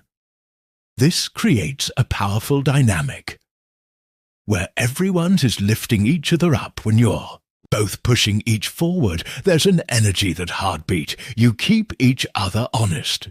You challenge either her or him, and you hold each other to a higher standard than kind of relationship is like rocket fuel for your progress. But building a supportive network is not just finding the right people, is becoming in the person und don't expect to attract people who are focused, driven and positive. If you're not embodying those qualities yourself, you have to show up as the kind of person you want to surround yourself with. That means being someone who is reliable, able, and who shows up consistently, and who genuinely cares about others' success when demonstrating. Demonstrate these qualities, naturally attract the kind of people who will lift you up and support your journey. It's also important to be strategic about where you find these people. Sometimes you have to step outside your comfort zone and put yourself in environments where people who share ambitions and values are likely to gather. This might mean joining masterminds, attending conferences, engaging in online communities, or even start reaching out to people who inspire you. You building a network is an active process. It's about putting yourself in places where you can connect with like-minded individuals and then nurturing those connections over time. Relationships. Relationship-s take effort, but the reward is worth it. You have to be selective about who you're into in your inner circle. Not everyone deserves a front row seat to your life. Be mindful of who you give your time and energy to. Some people will inspire you, lift you up and help. If you've focused, used, others will dry you. Distract you and pull you, costs you. You need to be discerning and protect effective focus. He more you to build will trong. Supportive network, or you'll see how much it contributes to your success. These are the people who will be there when you need them most, and their support will help you weather any storm that comes your way. Building a supportive network isn't just about being surrounded by people who believe in you. It's about finding people who will push you, challenge you, and help you. Stay focused on what matters. It's about creating a community where everyone holds each other accountable, lifts each other up and moves forward together. When you have that kind of support, you're unstoppable. You have the power to stay on track, stay focused, and achieve things you once thought were impossible. This network becomes the backbone of your success, and it's one of the most powerful tools you can use to keep your focus sharp and your momentuming. Chapter handling distractions in real time.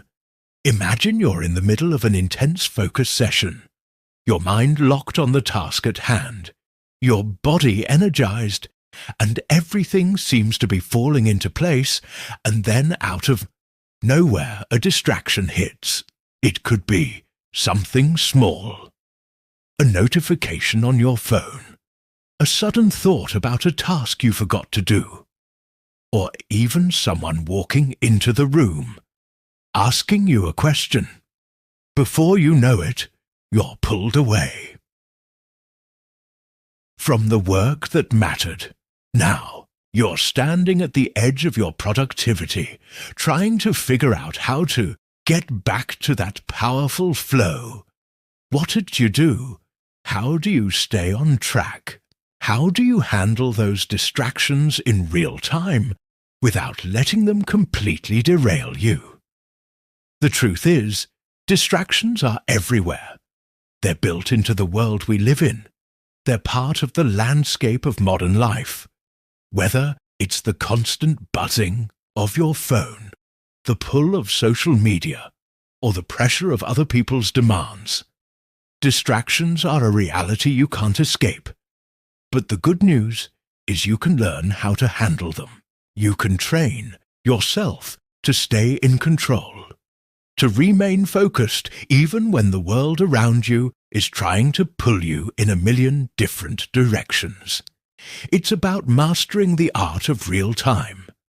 Focus learning how to recognize distractions as they happen, and then swiftly returning your attention to what truly matters now. I'm not going to tell you that distractions are something you can completely eliminate. That would be unrealistic. Distractions are part of being human. They come with the territory. But what you can do is develop the mental tools, habits, and strategies to handle them with precision and speed so they don't have the power to throw you. Of course, the secret is in how you respond to those distractions in the moment.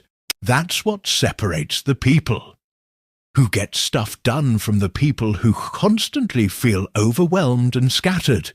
It's all about how quickly you can refocus your energy and attention.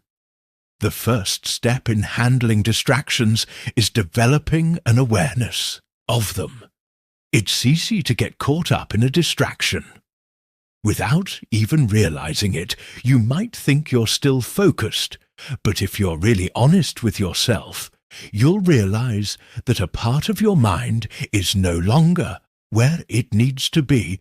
That's why awareness is so crucial the moment you sense that your attention is drifting, whether it's to a buzzing phone, a passing thought, or something.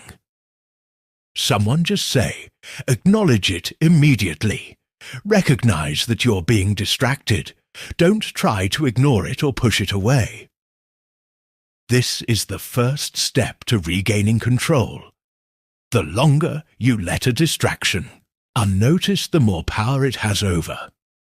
Once you spot it, the battle is half, and now, when you recognize that you're being distracted, the next move is simple, but powerful. You need to pause for a moment and take a deep breath.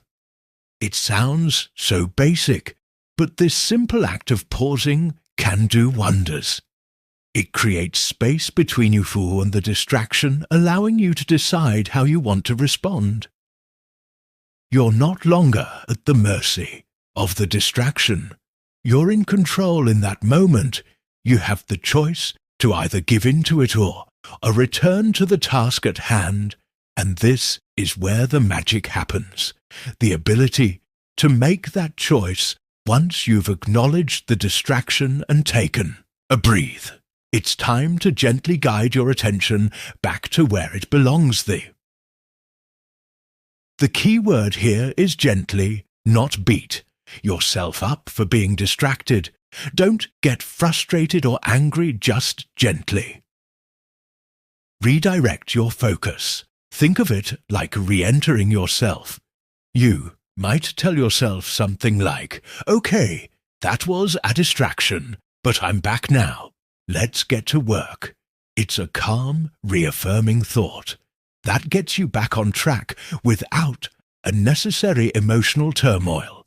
But here's where things get interesting. The more you practice this, the easier it becomes to handle distractions in real time. At first, it might feel like a struggle to get back into your work. You might think it's impossible to get back in the zone. But over time, as you consistently apply, this method gets easier, and the faster you start to build resilience against distractions, your ability to snap back to focus increases, and soon it's like you're an expert at handling distractions without breaking a sweat. The next level of handling distractions involves creating a system for minimizing them in the first place. While you can't eliminate every distraction, you can definitely reduce the number of them that pop up. For example, if you know that your phone constantly interrupts, you put it in another room and turned it off. Notifications or use apps that help you stay focused. If you're working in an environment where people frequently interrupt, you can set clear boundaries and let them know when you need focused time. It's all about taking proactive steps to create an environment that supports your focus. In addition to minimizing external distractions, you also need to deal with internal distractions. Those thoughts, worries, or doubts that pop into your head when you're trying to concentrate. Internal distractions can be sneaky. They might not be as obvious as a phone buzzing, but they can be just as powerful. These distractions often arise when we're worried about something like an upcoming deadline, a personal issue, or a task we've been avoiding. The key here is to acknowledge those thoughts without letting them take over. Instead of pushing them away, just note them and tell yourself you'll deal with them later. This gives you permission to focus. Without the weight of your worries hanging over you, you can say to yourself, I'll address that issue after I finish this task. Right now, I need to focus on the work at hand.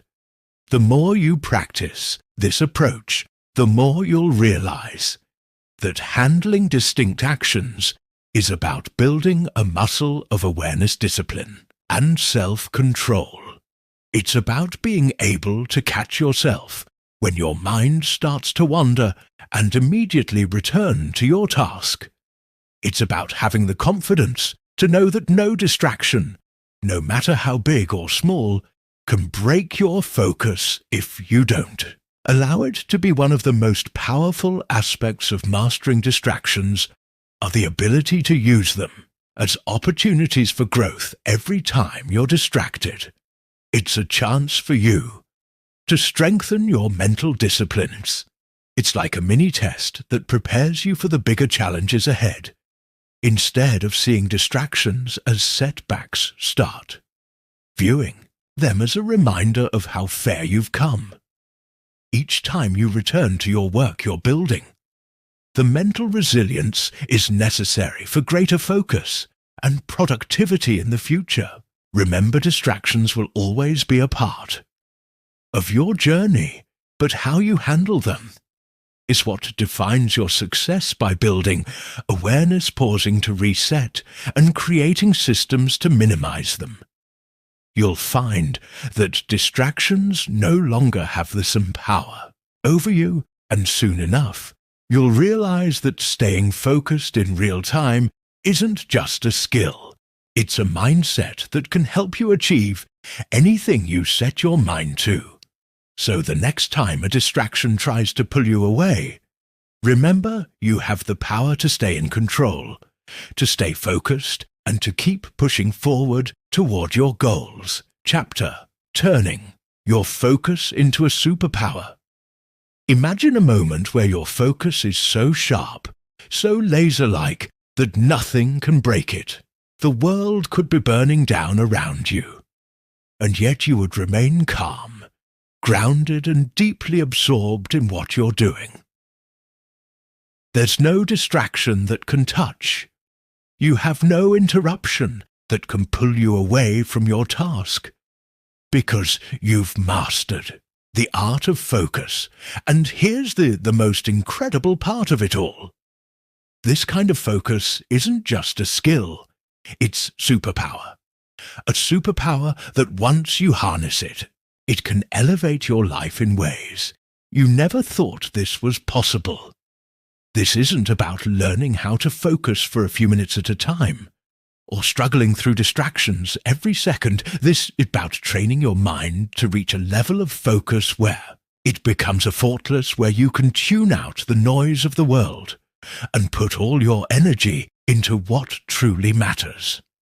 It's about taking that laser focus and making is your competitive edge, your secret weapon in achieving the goals that others may dream about but can't quite seem to reach. So how do you turn focus into a superpower?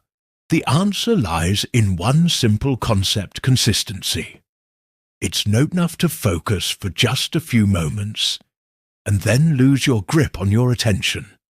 To turn your focus into something super, you need to make focus a daily, unshakable habit. Every single day, you need to practice locking in, shutting out the noise, and making what's in front of you the most important thing in the world for however long it takes. It's the consistency of that practice that transforms focus into a superpower. Think about it. When you're fully focused, you're operating at your highest. Potentially, your brain is firing on all cylinders. Your productivity skyrockets. Your decision-making becomes sharper. Your creativity flows more freely. This isn't just about getting work done. This is about unlocking an entirely new level of your capabilities. You start seeing opportunities where others see obstacles. You start solving problems with ease, because your mind is in tune with the solution, not scattered across a million different things. But here's the catch. Focus doesn't come naturally to most of us. in a world full of distractions. We're taught to split our attention and juggle multiple tasks at once. We're bombarded with notifications, messages, and demands from all directions. But the truth is, multitasking is a myth. The human brain isn't designed to focus on several things at once. What we're really doing when we think we're multitasking is rapidly switching our attention from one thing to another, never truly giving any one task our full mental energy, and in that constant switching our focus weakens the key to turning focus into a superpower is learning to eliminate the distractions, block out the noise, and give your full attention to one task at a time. Here's the thing, people often think focus is something you either have or you don't, but that's simply not true. Focus is a skill, a muscle, and like any skill, it can be trained. You don't have to be born with it. You just need to practice it consistently day in and day out until it becomes second nature. This where most people go wrong. They try to force focus, expecting it to work perfectly from the get-go. But focus is something that deepens over time. It's something you build with small deliberate actions. Start by cutting out the distractions when you sit down. Make sure that your environment is optimized for focus. Turn off your phone. Close irrelevant tabs on your computer and eliminate anything that might divert your attention. It sounds simple, but this, a small step, can make a world of difference. The less external noise there is, the easier it is for your mind to settle into a state of deep concentration. But eliminating distractions isn't enough to truly turn. Your focus is a superpower. You have to train your brain to stay in that state for longer and longer periods of time. This is where the magic happens. The longer you stay focused, the more you tap into your potential. You'll notice that as you get better at staying focused, you begin to unlock new levels of creativity and productivity. You'll start getting more done in less time, and you'll do it with a sense of ease that others can only dream of. One of the most powerful is to build and maintain focuses through daily practice. It's like building any other muscle. You need to work it out consistently if you want it to grow stronger. Start small. Set aside a period of time, even if it's just 4 minutes, where you dedicate yourself fully to one task during that time. Give if you put everything else aside. Let your focus be single-minded, pure and wavering. As you build that focus over time, you'll start to notice that the minutes stretch into them. And eventually you'll be able to focus for hours without losing concentration. Now, one of the most powerful aspects of focus is its compounding effect. When you practice focus daily, its impact multiplies in ways you can't even predict. Your brain gets stronger, more adept at handling distractions, and more capable of locking into deep work for extended periods.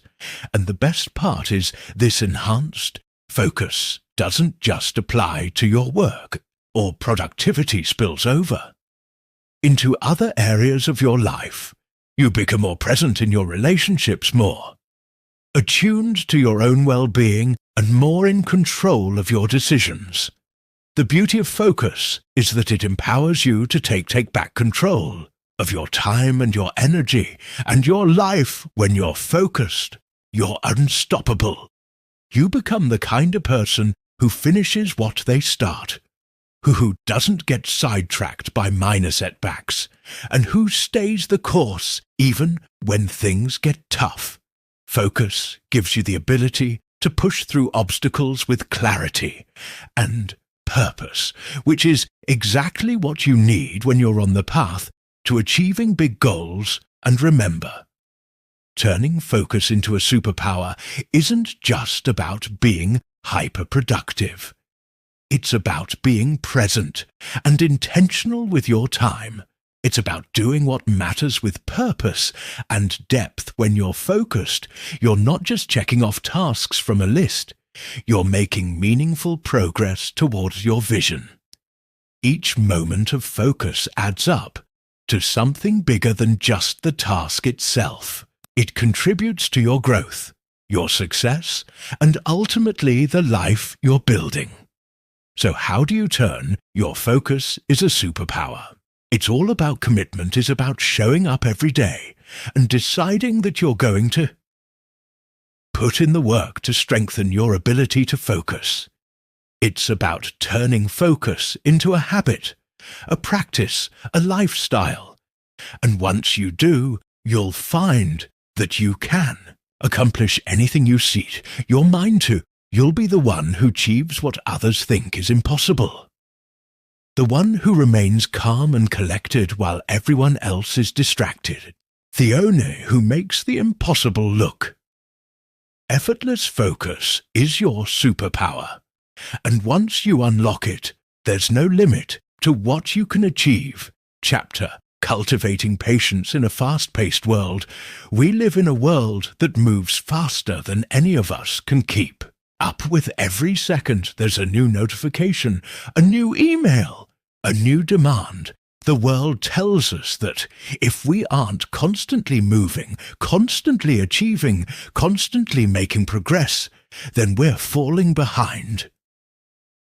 We've been conditioned to believe that speed equals success, that the faster we go, the more we can get done, the more we can accomplish, and the more we can prove our worth.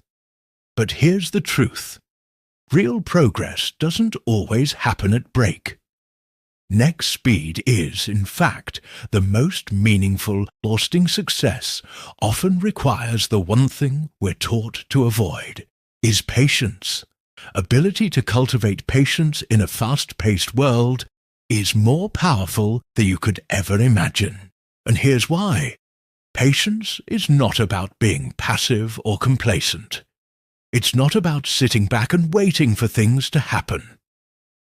Patience is the ability to endure, without giving up, to stay committed and focused, even when the results aren't immediate. It's about trusting that your efforts are building towards something greater, even when it feels like nothing is happening in a world that thrives on instant gratification. Patience is an art that needs to be nurtured, developed, and protected. The truth is, patience is the correct weapon that separates those who succeed from those who burn out and give up. It's the quiet force that keeps you grounded when everything else seems chaotic now. Cultivating patience in a world that demands constant action isn't easy. It's a skill that requires practice, self-awareness, and the ability to quiet. The noise around you makes it easy to feel like you're not doing enough, when everyone around you seems to be racing toward their goals, posting their accomplishments on social media, or getting ahead in ways that make you feel like you're falling behind. But let me tell you something. Your journey is unique, and it doesn't have to follow anyone else's timeline. In fact, rushing through life will only leave you exhausted, burned out, and unfulfilled. Real growth, whether it's personal, professional, or spiritual, takes time, and time requires patience. You don't have to have it all figured out right now. In fact, you don't need to rush through your journey just to keep up with others. Instead, focus on building a solid foundation. Focus on consistency, on showing up every day and doing the work, even when you don't see immediate results.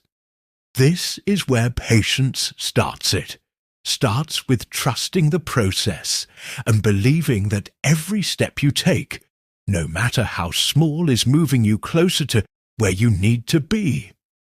It's about understanding that growth happens in layers and not overnight. Patience teaches you to value the process as much as the outcome, to embrace the challenges and setbacks as part of the journey, not as obstacles that are trying to hold you back in today's fast-paced world. It's tempting to look for shortcuts or solutions we want to achieve, success now, and we want it in the easiest way possible. But the truth is, the best things in life take time. Whether it's mastering a skill building, a meaningful relationship, or creating something impactful, the process is just as important as the end result. Patience teaches you to savor the journey, to learn from the ups and downs and to appreciate every small victory along the way. It allows you to maintain perspective, to avoid getting lost in their rush, and to stay grounded in what truly matters. So how do you begin cultivating patience in a world that constantly pressures you to move faster? It starts with shifting your mindset instead of focusing on what's not happening yet. Focus on what you're doing right now. Instead of looking at your goals and thinking about how far away they are, look at the progress you've already made. Celebrate every small step, every bit of growth, because those small steps add up to something much bigger over time. Don't measure your success based on how quickly you get there. Measure it by how much you're learning, how much you're growing, and how much you're evolving. In the process, another key element of cultivating patience is letting go of the need for control in our fast-paced world. We often feel like we have to control everything: our time, our results, our circumstances. We set deadlines, create plans, and tries to force things to happen on our own timeline. But true patience requires surrender. It requires the understanding that some things are simply out of our control. And that's okay. You can't rush life or force the universe to move at your pace. What you can do is focus on what you can control. Your actions, your mindset, your attitude. When you let go of the need to control everything, you free yourself to experience life more fully and with greater peace. You stop stressing about what's not happening yet and start appreciating what is happening right now. Now, patience also requires developing emotional resilience in a world that's constantly changing and often unpredictable.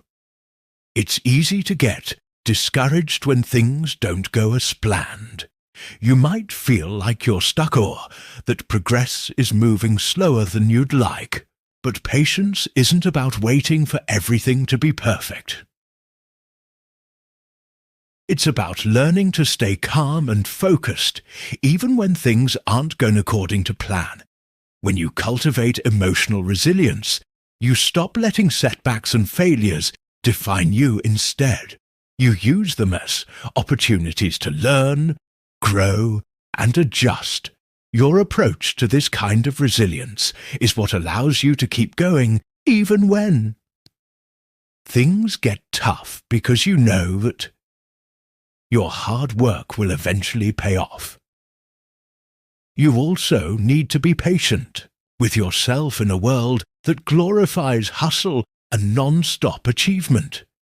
It's easy to forget that you're human. You don't have to be perfect. You don't have to be on top of everything all the time. It's okay to have setbacks, to slow down, and to give yourself permission to take breaks when needed. Patience means being kind to yourself, acknowledging your progress, and not beating yourself up. When things don't go as planned, it's about understanding that you are on your own unique path, and that comparing yourself to others only robs you of your own peace and potential. The beauty of patience is that it allows you to enjoy life more fully. It teaches you to savor the moments, to appreciate the process, and to find joy in the everyday. Steps toward your goals when you cultivate patience. You stop rushing through life and start living it more fully. You begin to understand that success isn't about speed. It's about consistent commitment and the ability to keep going even when the finish line seems far away in life. Isn't a race, and the most meaningful things in life often take time to cultivating. Patience allows you to embrace that truth, to trust the process, and to move forward with confidence, knowing that you're exactly where you need to be, so when the world around you seems to be moving at a rhythm an hour, take a deep breath, trust the process, and remind yourself that good things take time, and that the patience you're cultivating today will pay off in ways you can't even imagine. Yet be kind to yourself. Stay focused, and remember, the journey is just as important as the destination when you let go of the need for instant results. You open yourself up to a life that is not only more fulfilling, but more meaningful as well. You are exactly where you need to be patient, and patience is the key that will help you unlock your fullest potential chapter.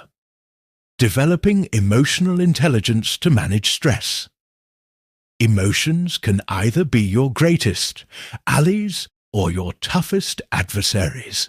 The difference between someone who thrives under pressure and someone who crumbles often comes down to one thing: emotion, intelligence, when life throws challenges at us. It's easy to get caught up in the chaos, to feel overwhelmed, or to let stress consumes us. But what if you could take control of your emotions, navigate those stresses with calm and clarity, and use your emotional energy to fuel your growth? That's exactly what developing emotional intelligence allows you to do. It's the key to managing stress in a world that constantly demands more from us.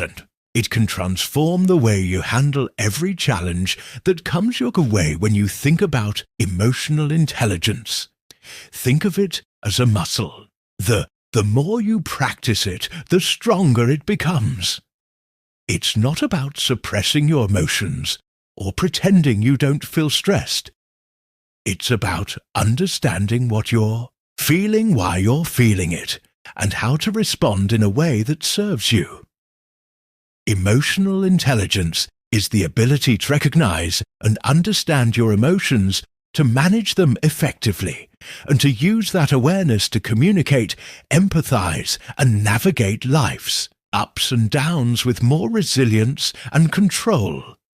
Developing emotional intelligence doesn't mean you won't ever feel stress again, but it does mean you'll be able to handle it in a way that doesn't derail your progress, your mindset, or your well-being. Stress, when it's unmanaged, can be overwhelming. It can cause physical tension, mental fatigue, and emotional exhaustion. Can cloud your judgment, making it harder to think clearly or make decisions. But emotional intelligence gives you the tools to recognize when you're stressed and to take immediate action to calm yourself down. It's about becoming aware of your stress triggers and understanding how your emotions affect your behavior. Once you can identify those emotions and understand the underlying causes, you can choose how to respond instead of reacting impulsively, and that's where the real power lies, in imagining facing a stressful situation. Maybe it's a type deadline, a disagreement with a colleague, or an unexpected setback. And instead of feeling overwhelmed, you stay calm. You breathe through the tension, acknowledge your emotions, and then make a conscious choice about how to proceed. Instead of letting your emotions dictate your actions, you're in control. And that's how you start turning stress into an opportunity for growth. Emotional intelligence allows you to step back and create space between what happens to you and how you react to it. And in that space, you have the power to choose. Your response is one of the core components of emotional intelligence is self-awareness. This is the ability to observe your emotions without judgment, to notice when you're feeling stressed, anxious or frustrated, and to pause long enough to identify the source of those emotions.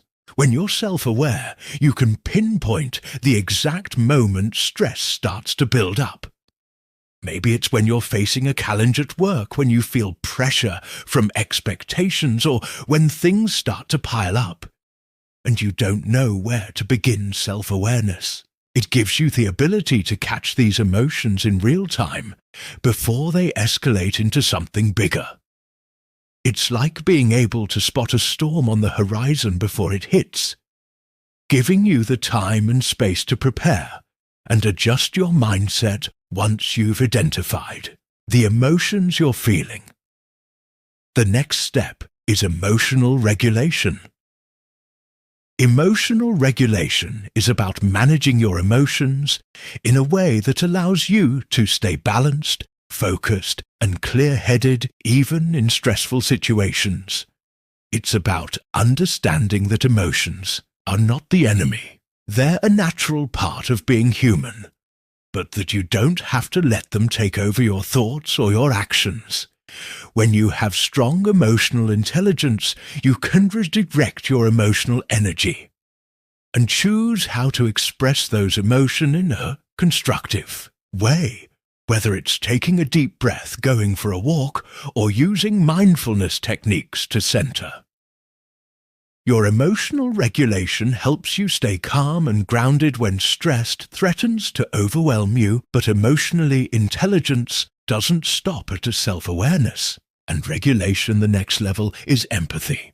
Being able to understand and share the feelings of others in stressful situations. We often get so focused on our own emotions that we forget to consider the emotions of those around us. Empathy is what allows you to connect with others on a deeper level, to understand their perspective, and to respond in a way that fosters cooperation and collaboration.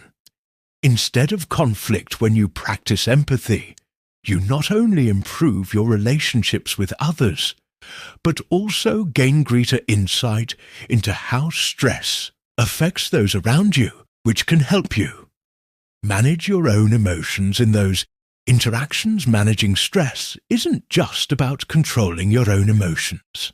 It's about creating a positive environment for everyone involved. When you develop emotional intelligence, you can navigate tense situations with ease, diffuse conflicts before they escalate, and create a sense of calm. Even in the midst of chaos, this is especially powerful when you're leading a team or working closely with others, because it helps you build trust, foster understanding, and create a culture of emotional resilience. Another important aspect of emotional intelligence is motivation. When you're stressed, it's easy to get discouraged or lose sight of your goals. You might feel like you're running out of time, or that you're not making progress fast enough. But emotional intelligence helps you to pin to your intrinsic motivation, the internal drive that pushes you forward. Even when the going gets tough, when you develop emotional intelligence, you can stay focused on your long-term vision. Use setbacks as learning opportunities and find meaning in the challenges you face. Motivation becomes a tool that helps you push through the discomfort of stress instead of letting it derail you. Stress is inevitable. It's part of life. But the way you handle it is completely in your control. Developing emotional intelligence allows you to manage stress with clarity, confidence, and resilience. It helps you stay grounded. When everything around you seems chaotic, it enables you to navigate life's challenges with a sense of calm and purpose. When you cultivate emotional intelligence, stress no longer has the power to control you. Instead, you take control of your emotions, and in doing so, you transform stress from a force that holds you back into a tool that helps you grow, evolve, and succeed. The more you practice emotional intelligence, the more you'll discover just how powerful you're when you can stay calm and stay focused and manage your emotions in any situation. This is how you not only manage stress, but turn it into your greatest ally chapter. Harnessing the power of visualization to stay focused. Imagine closing your eyes and seeing exactly where you want to be. Feel the energy coursing through your body as you picture yourself reaching your goal. Whether it's finishing a project, getting that promotion, or living your best life. Well, what if I told you that the power to manifest that vision is already within you? The key is visualization. A tool that's not just for dreamers, but for doers. Visualization is a technique that the most successful people in the world use. To stay focused, stay on track, and back and achieve extraordinary results. It's not about wishful thinking. It's about using your mind's power to bring your goals into sharper focus, guiding you through every step with laser-like precision that propels you forward. This isn't some woo-woo concept. It's backed by science, and it can be your secret weapon to unlocking your true potential. Think of visualization like a blueprint for your success. When you build a house, you don't just randomly put pieces together. You follow a detailed plan that guides every action. Visualization works the same way. By clearly imagining your end result, you give your brain a clear target to aim for. For it's like setting the coordinates for a destination you want to reach them, or vividly and precisely. You can imagine yourself achieving your goals. The more your mind starts to believe that it's already happening, that belief drives you to take the right actions, make better decisions, and stay focused on what matters most. Visualization doesn't just make you feel good. It sharpens your focus, fuels your determination, and keeps you moving forward even when things get tough. It's easy to get lost in the noise of daily life, to feel distracted by the endless tasks and responsibilities that pull you in different directions. But when you make visualization a regular practice, you create a mental compass that helps you stay on course. Picture this. You're in the middle of a stressful day, and you can feel your focus slipping away. Instead of getting caught in the whirlwind, can you take a moment to close your eyes, breathe, and visualize the outcome? You're striving for it. You see it. In vivid detail, the feeling of accomplishment, the satisfaction of hitting your target, the joy of seeing. Your hard work pays off. That vision becomes a magnetic force, pulling you back to your purpose, helping you block out the distractions, and guiding you back to what really matters. Visualization is more than just a mental exercise. It engages your emotions, senses, and your deepest desires. The more sensory. The richer your visualization, the more real it feels to your brain. It's not just about seeing an image in your mind. It's about feeling the emotions tied to that success, hearing the sound, smelling the sense, and even tasting the victory.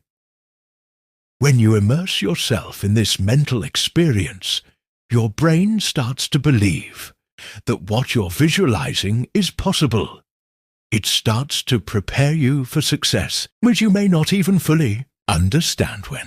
You feel the excitement of winning. Before it happens, your body reacts as though it's already happening.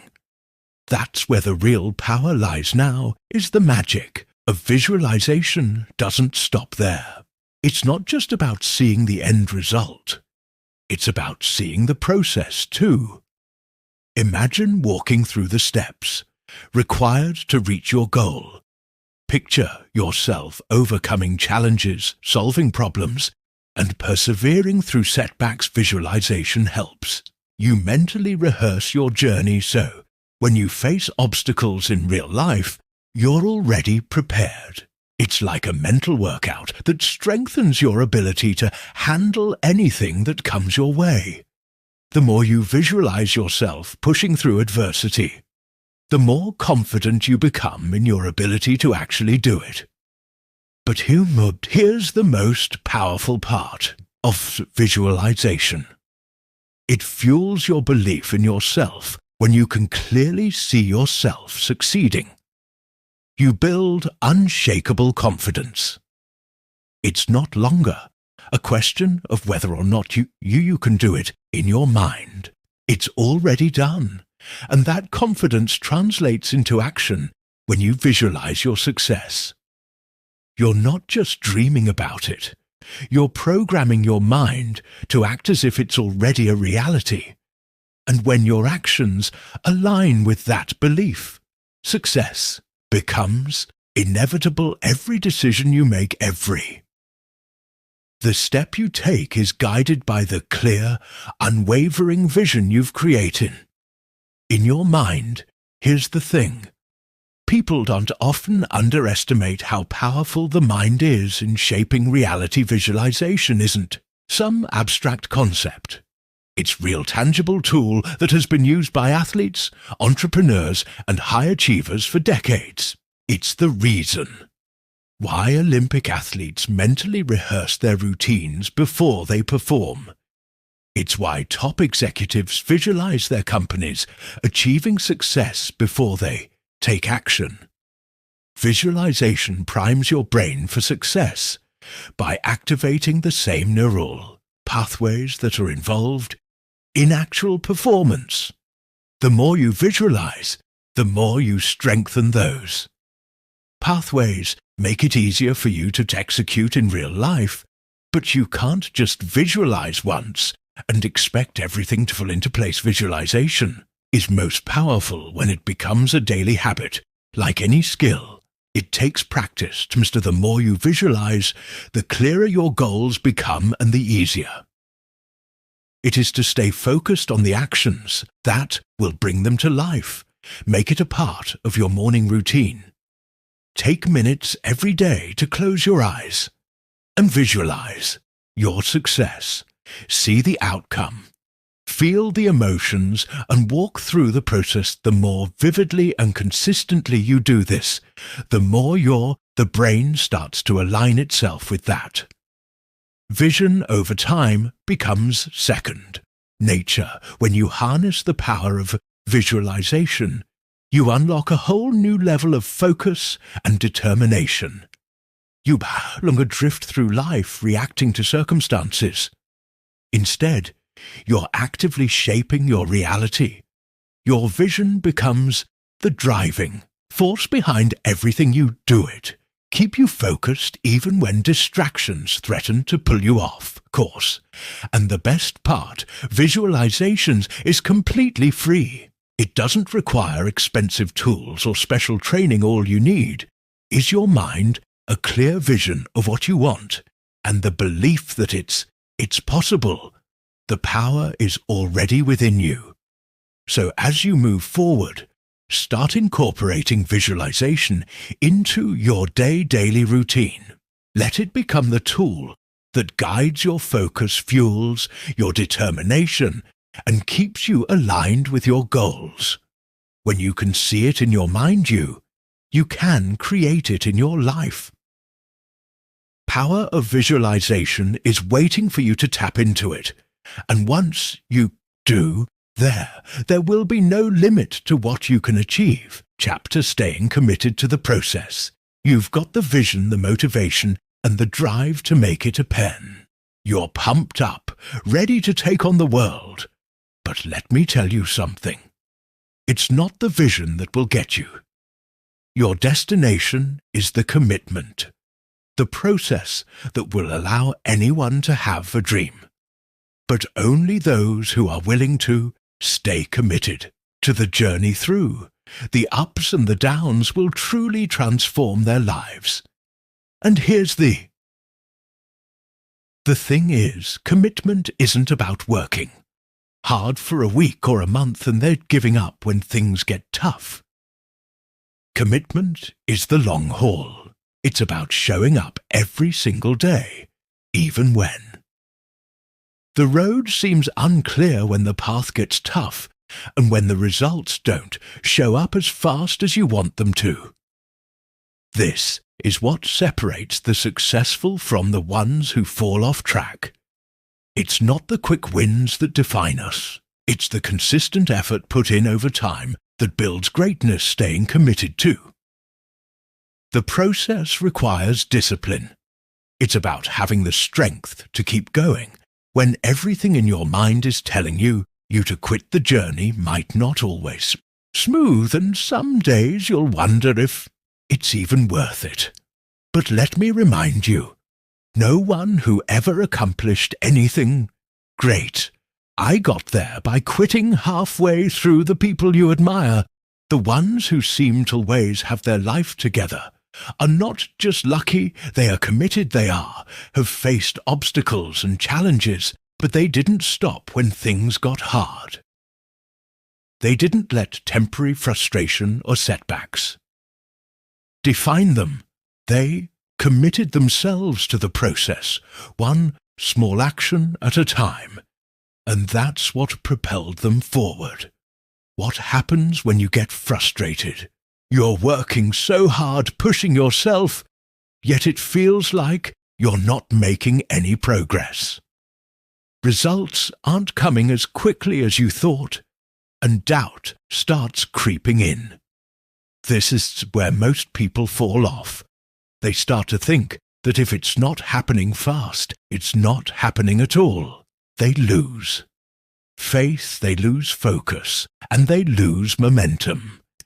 But the key here is remembering that progress isn't always obvious. Sometimes it's the small, seemingly insignificant steps you take that are laying the foundation for something as dainty poof. And those tiny steps can only come from staying committed to the process, even when it seems like you're not getting anywhere.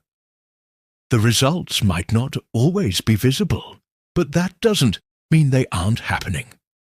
Sometimes the real growth is happening behind the scenes, in ways that we can't see. Immediately, the commitment is what keeps.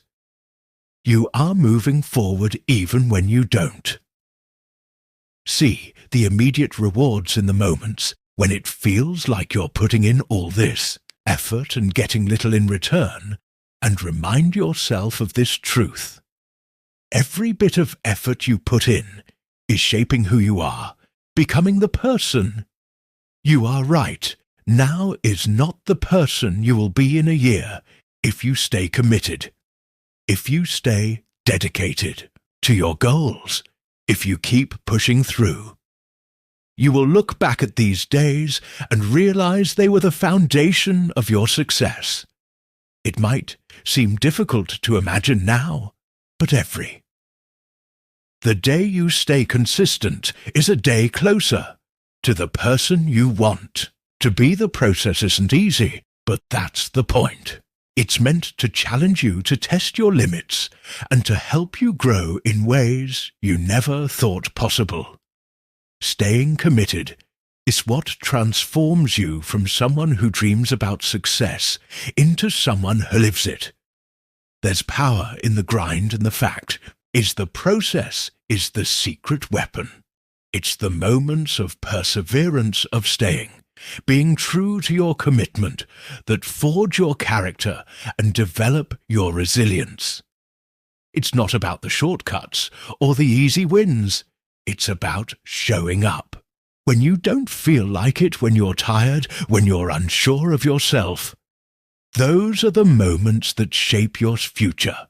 Success doesn't come to those who sit back and wait for things to fall into their lap. Success comes to those who show up day in and day out, committed to the process, no matter how long. It takes understanding that the process is there will work. When we talk about success, we often think of the big wins, the moment, when everything finally comes together.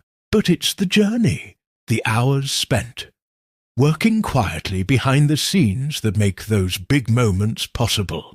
It's about keeping your eye on the goal, but being present with the process. Each, a small step, is a victory in itself.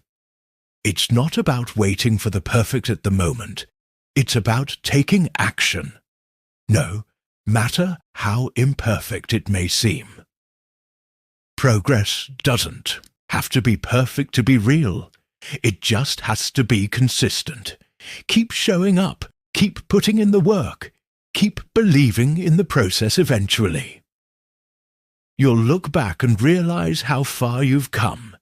And when you do, you'll understand that the process was just as important as the outcome. The truth, most people give up too soon. They expect instant results. And when those results don't come immediately, they quit. They believe they're not cut out for it, or that it's just not meant to be. But here's what they don't understand. Success is built over time the most. Successful people aren't the ones who hit it big in a moment. They are the ones who kept showing up no matter how tough. The journey was that they knew that staying committed to the process was the only way to make their dreams a reality. If you can adopt that same mindset, if you can commit to the process for the long haul, and you'll realize that your growth is. Inevitably, your results will come. But they will come at the perfect time, when you've put in the work and are ready for. Their commitment to the process is about way more than just the tasks you complete each day. It's about how you approach challenges, how you see obstacles, and how you respond to setbacks. Are you going to let one rough day or one setback convince you that it's not worth it, or will you keep going knowing that the process is leading you somewhere? Incredible the way you handle these moments will define your future. The more committed you are, the more resilient you become. And the more resilient you become, the more you realize that there's no such thing as failure, only opportunities to learn and grow. Commitment is the bridge between where you are now and where you want to be every moment. You stay dedicated every day you stay. Committed is a step toward your success. It's not always glamorous, and it's not always easy. But when you make the decision to stay committed to the process, you are choosing the long-term rewards over the short-term distractions. And trust me, the rewards will be worth every bit of effort you put in. Doesn't give up on the process. Don't stop showing up. Stay committed, and your success will unfold, one step at a time. Chapter, celebrating milestones and reflecting on growth. There is so much power in acknowledging how far you've come, even when the journey feels like it's just beginning. You've been grinding, pushing through each day, overcoming obstacles and stepping into a version of yourself you never thought possible. But here's the thing. Too many people get caught up in what's next, in the next challenge, the next goal, the next mountain to climb. And while that's important, there's something equally important that often gets overlooked. Celebrating where you are right now and taking the time to reflect on everything you've already achieved. Every small win counts every step.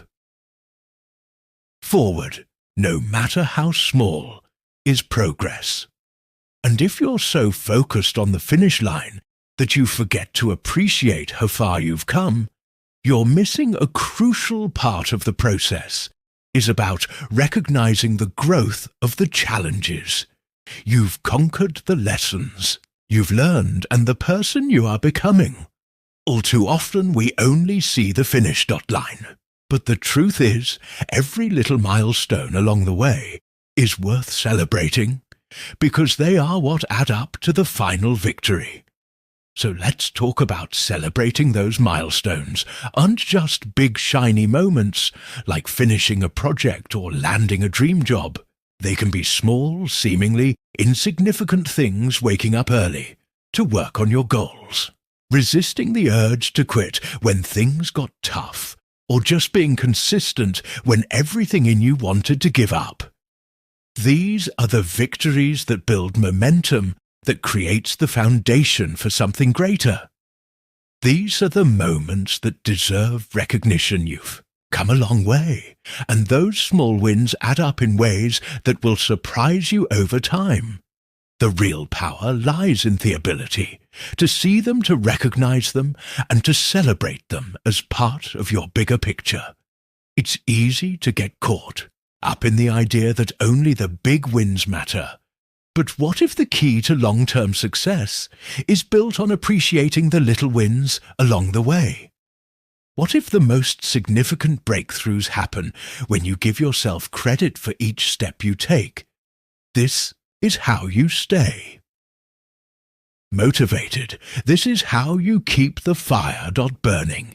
If you're always focused on the end goal, it's easy to burn out because you're never truly allowing yourself to feel the satisfaction action of progress. The journey can start to feel endless if you never take a moment to stop and breathe and recognize how far you've come. Reflection is equally as important as celebration.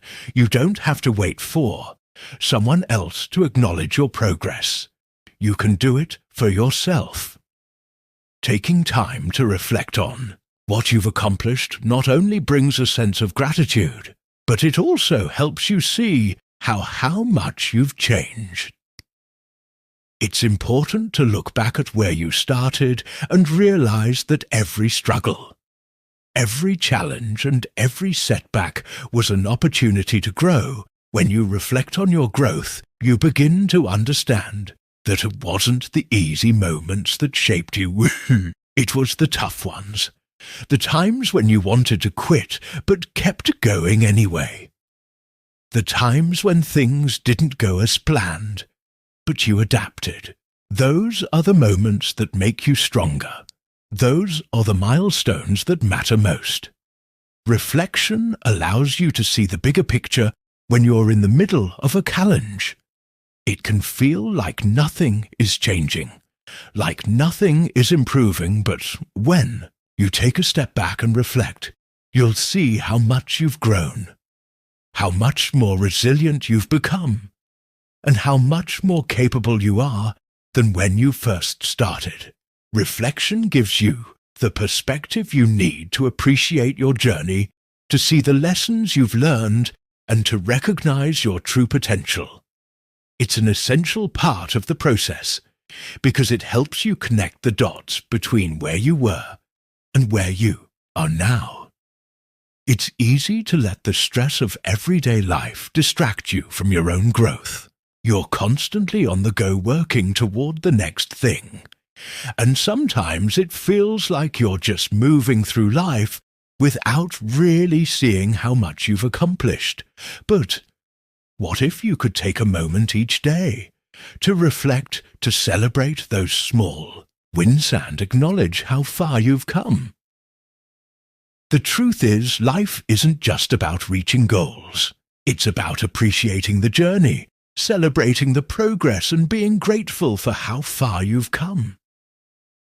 The moment you start to do that is the moment you unlock the key to sustaining long-term motivation and fulfillment.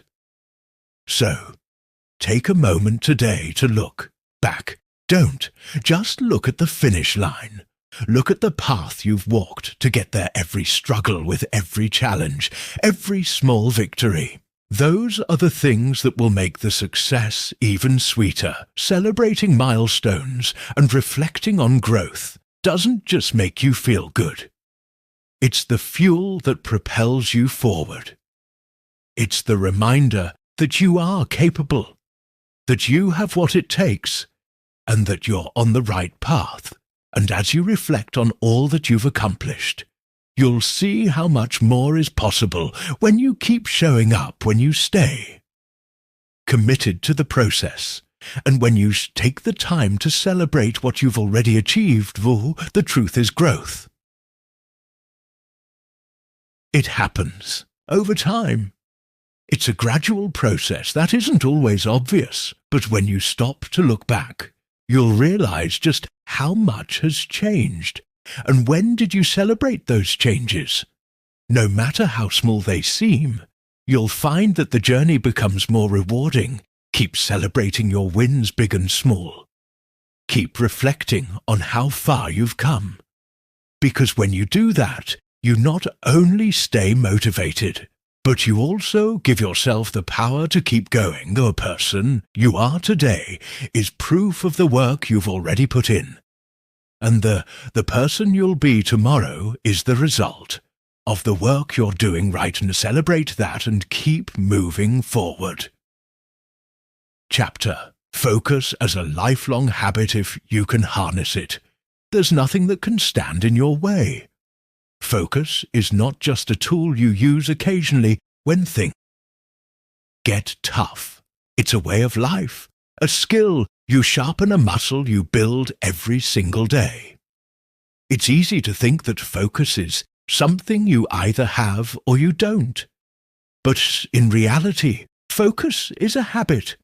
It's a choice you make every moment of every day. And if you can make focus a lifelong habit, then you're already one step ahead of most people. Because the world is full of distractions. Constant, overwhelming distractions that pull you in every direction. But the people who succeed, Theans who build lasting legacies, are Theans who have mastered the art of focus. When you make focus a part of your daily life, you unlock the door to something incredible. It's not just about getting things done. It's about getting the right things done. In a world full of noise, the ability to focus is one of the most valuable skills you can cultivate. It's what allows you to cut through the clutter blocks, out the distractions, and zero in on what truly matters. And it's a skill that once developed will continue to serve you throughout your life. Because, let's face it, distractions are everywhere the moment. You wake up, there's a flood of information coming at you, pulling your attention in a million different directions, from social media notifications to emails to the constant barrage of news. It's easy to get swept up in it all, but focus gives you the power to take control of your mind, to direct your energy towards the things that truly move you forward. Focus is not. It's just about discipline. It's about clarity. When you are focused, you can see exactly what you need to do, and you're able to prioritize it above all else. You stop wasting time on the things that it doesn't matter. The more you practice focus, the sharper it becomes, and the more you'll realize that it's not about working harder. It's about working smarter. By cultivating focus as a lifelong habit, you're setting yourself up to succeed, not just in the short term, but in the long term as well. You're creating a foundation that will carry you through every stage of life. But here's the truth. Focus isn't easy, is it? Takes practice. It requires you to be intentional about how you spend your time and energy. And it demands that you constantly guard against the things that want to take you off course. But the more you commit to focus, the easier it becomes. The key is to start small. You don't need to make a huge change overnight. You don't need to go from being distracted all the time to suddenly being a laser-sharp productivity machine.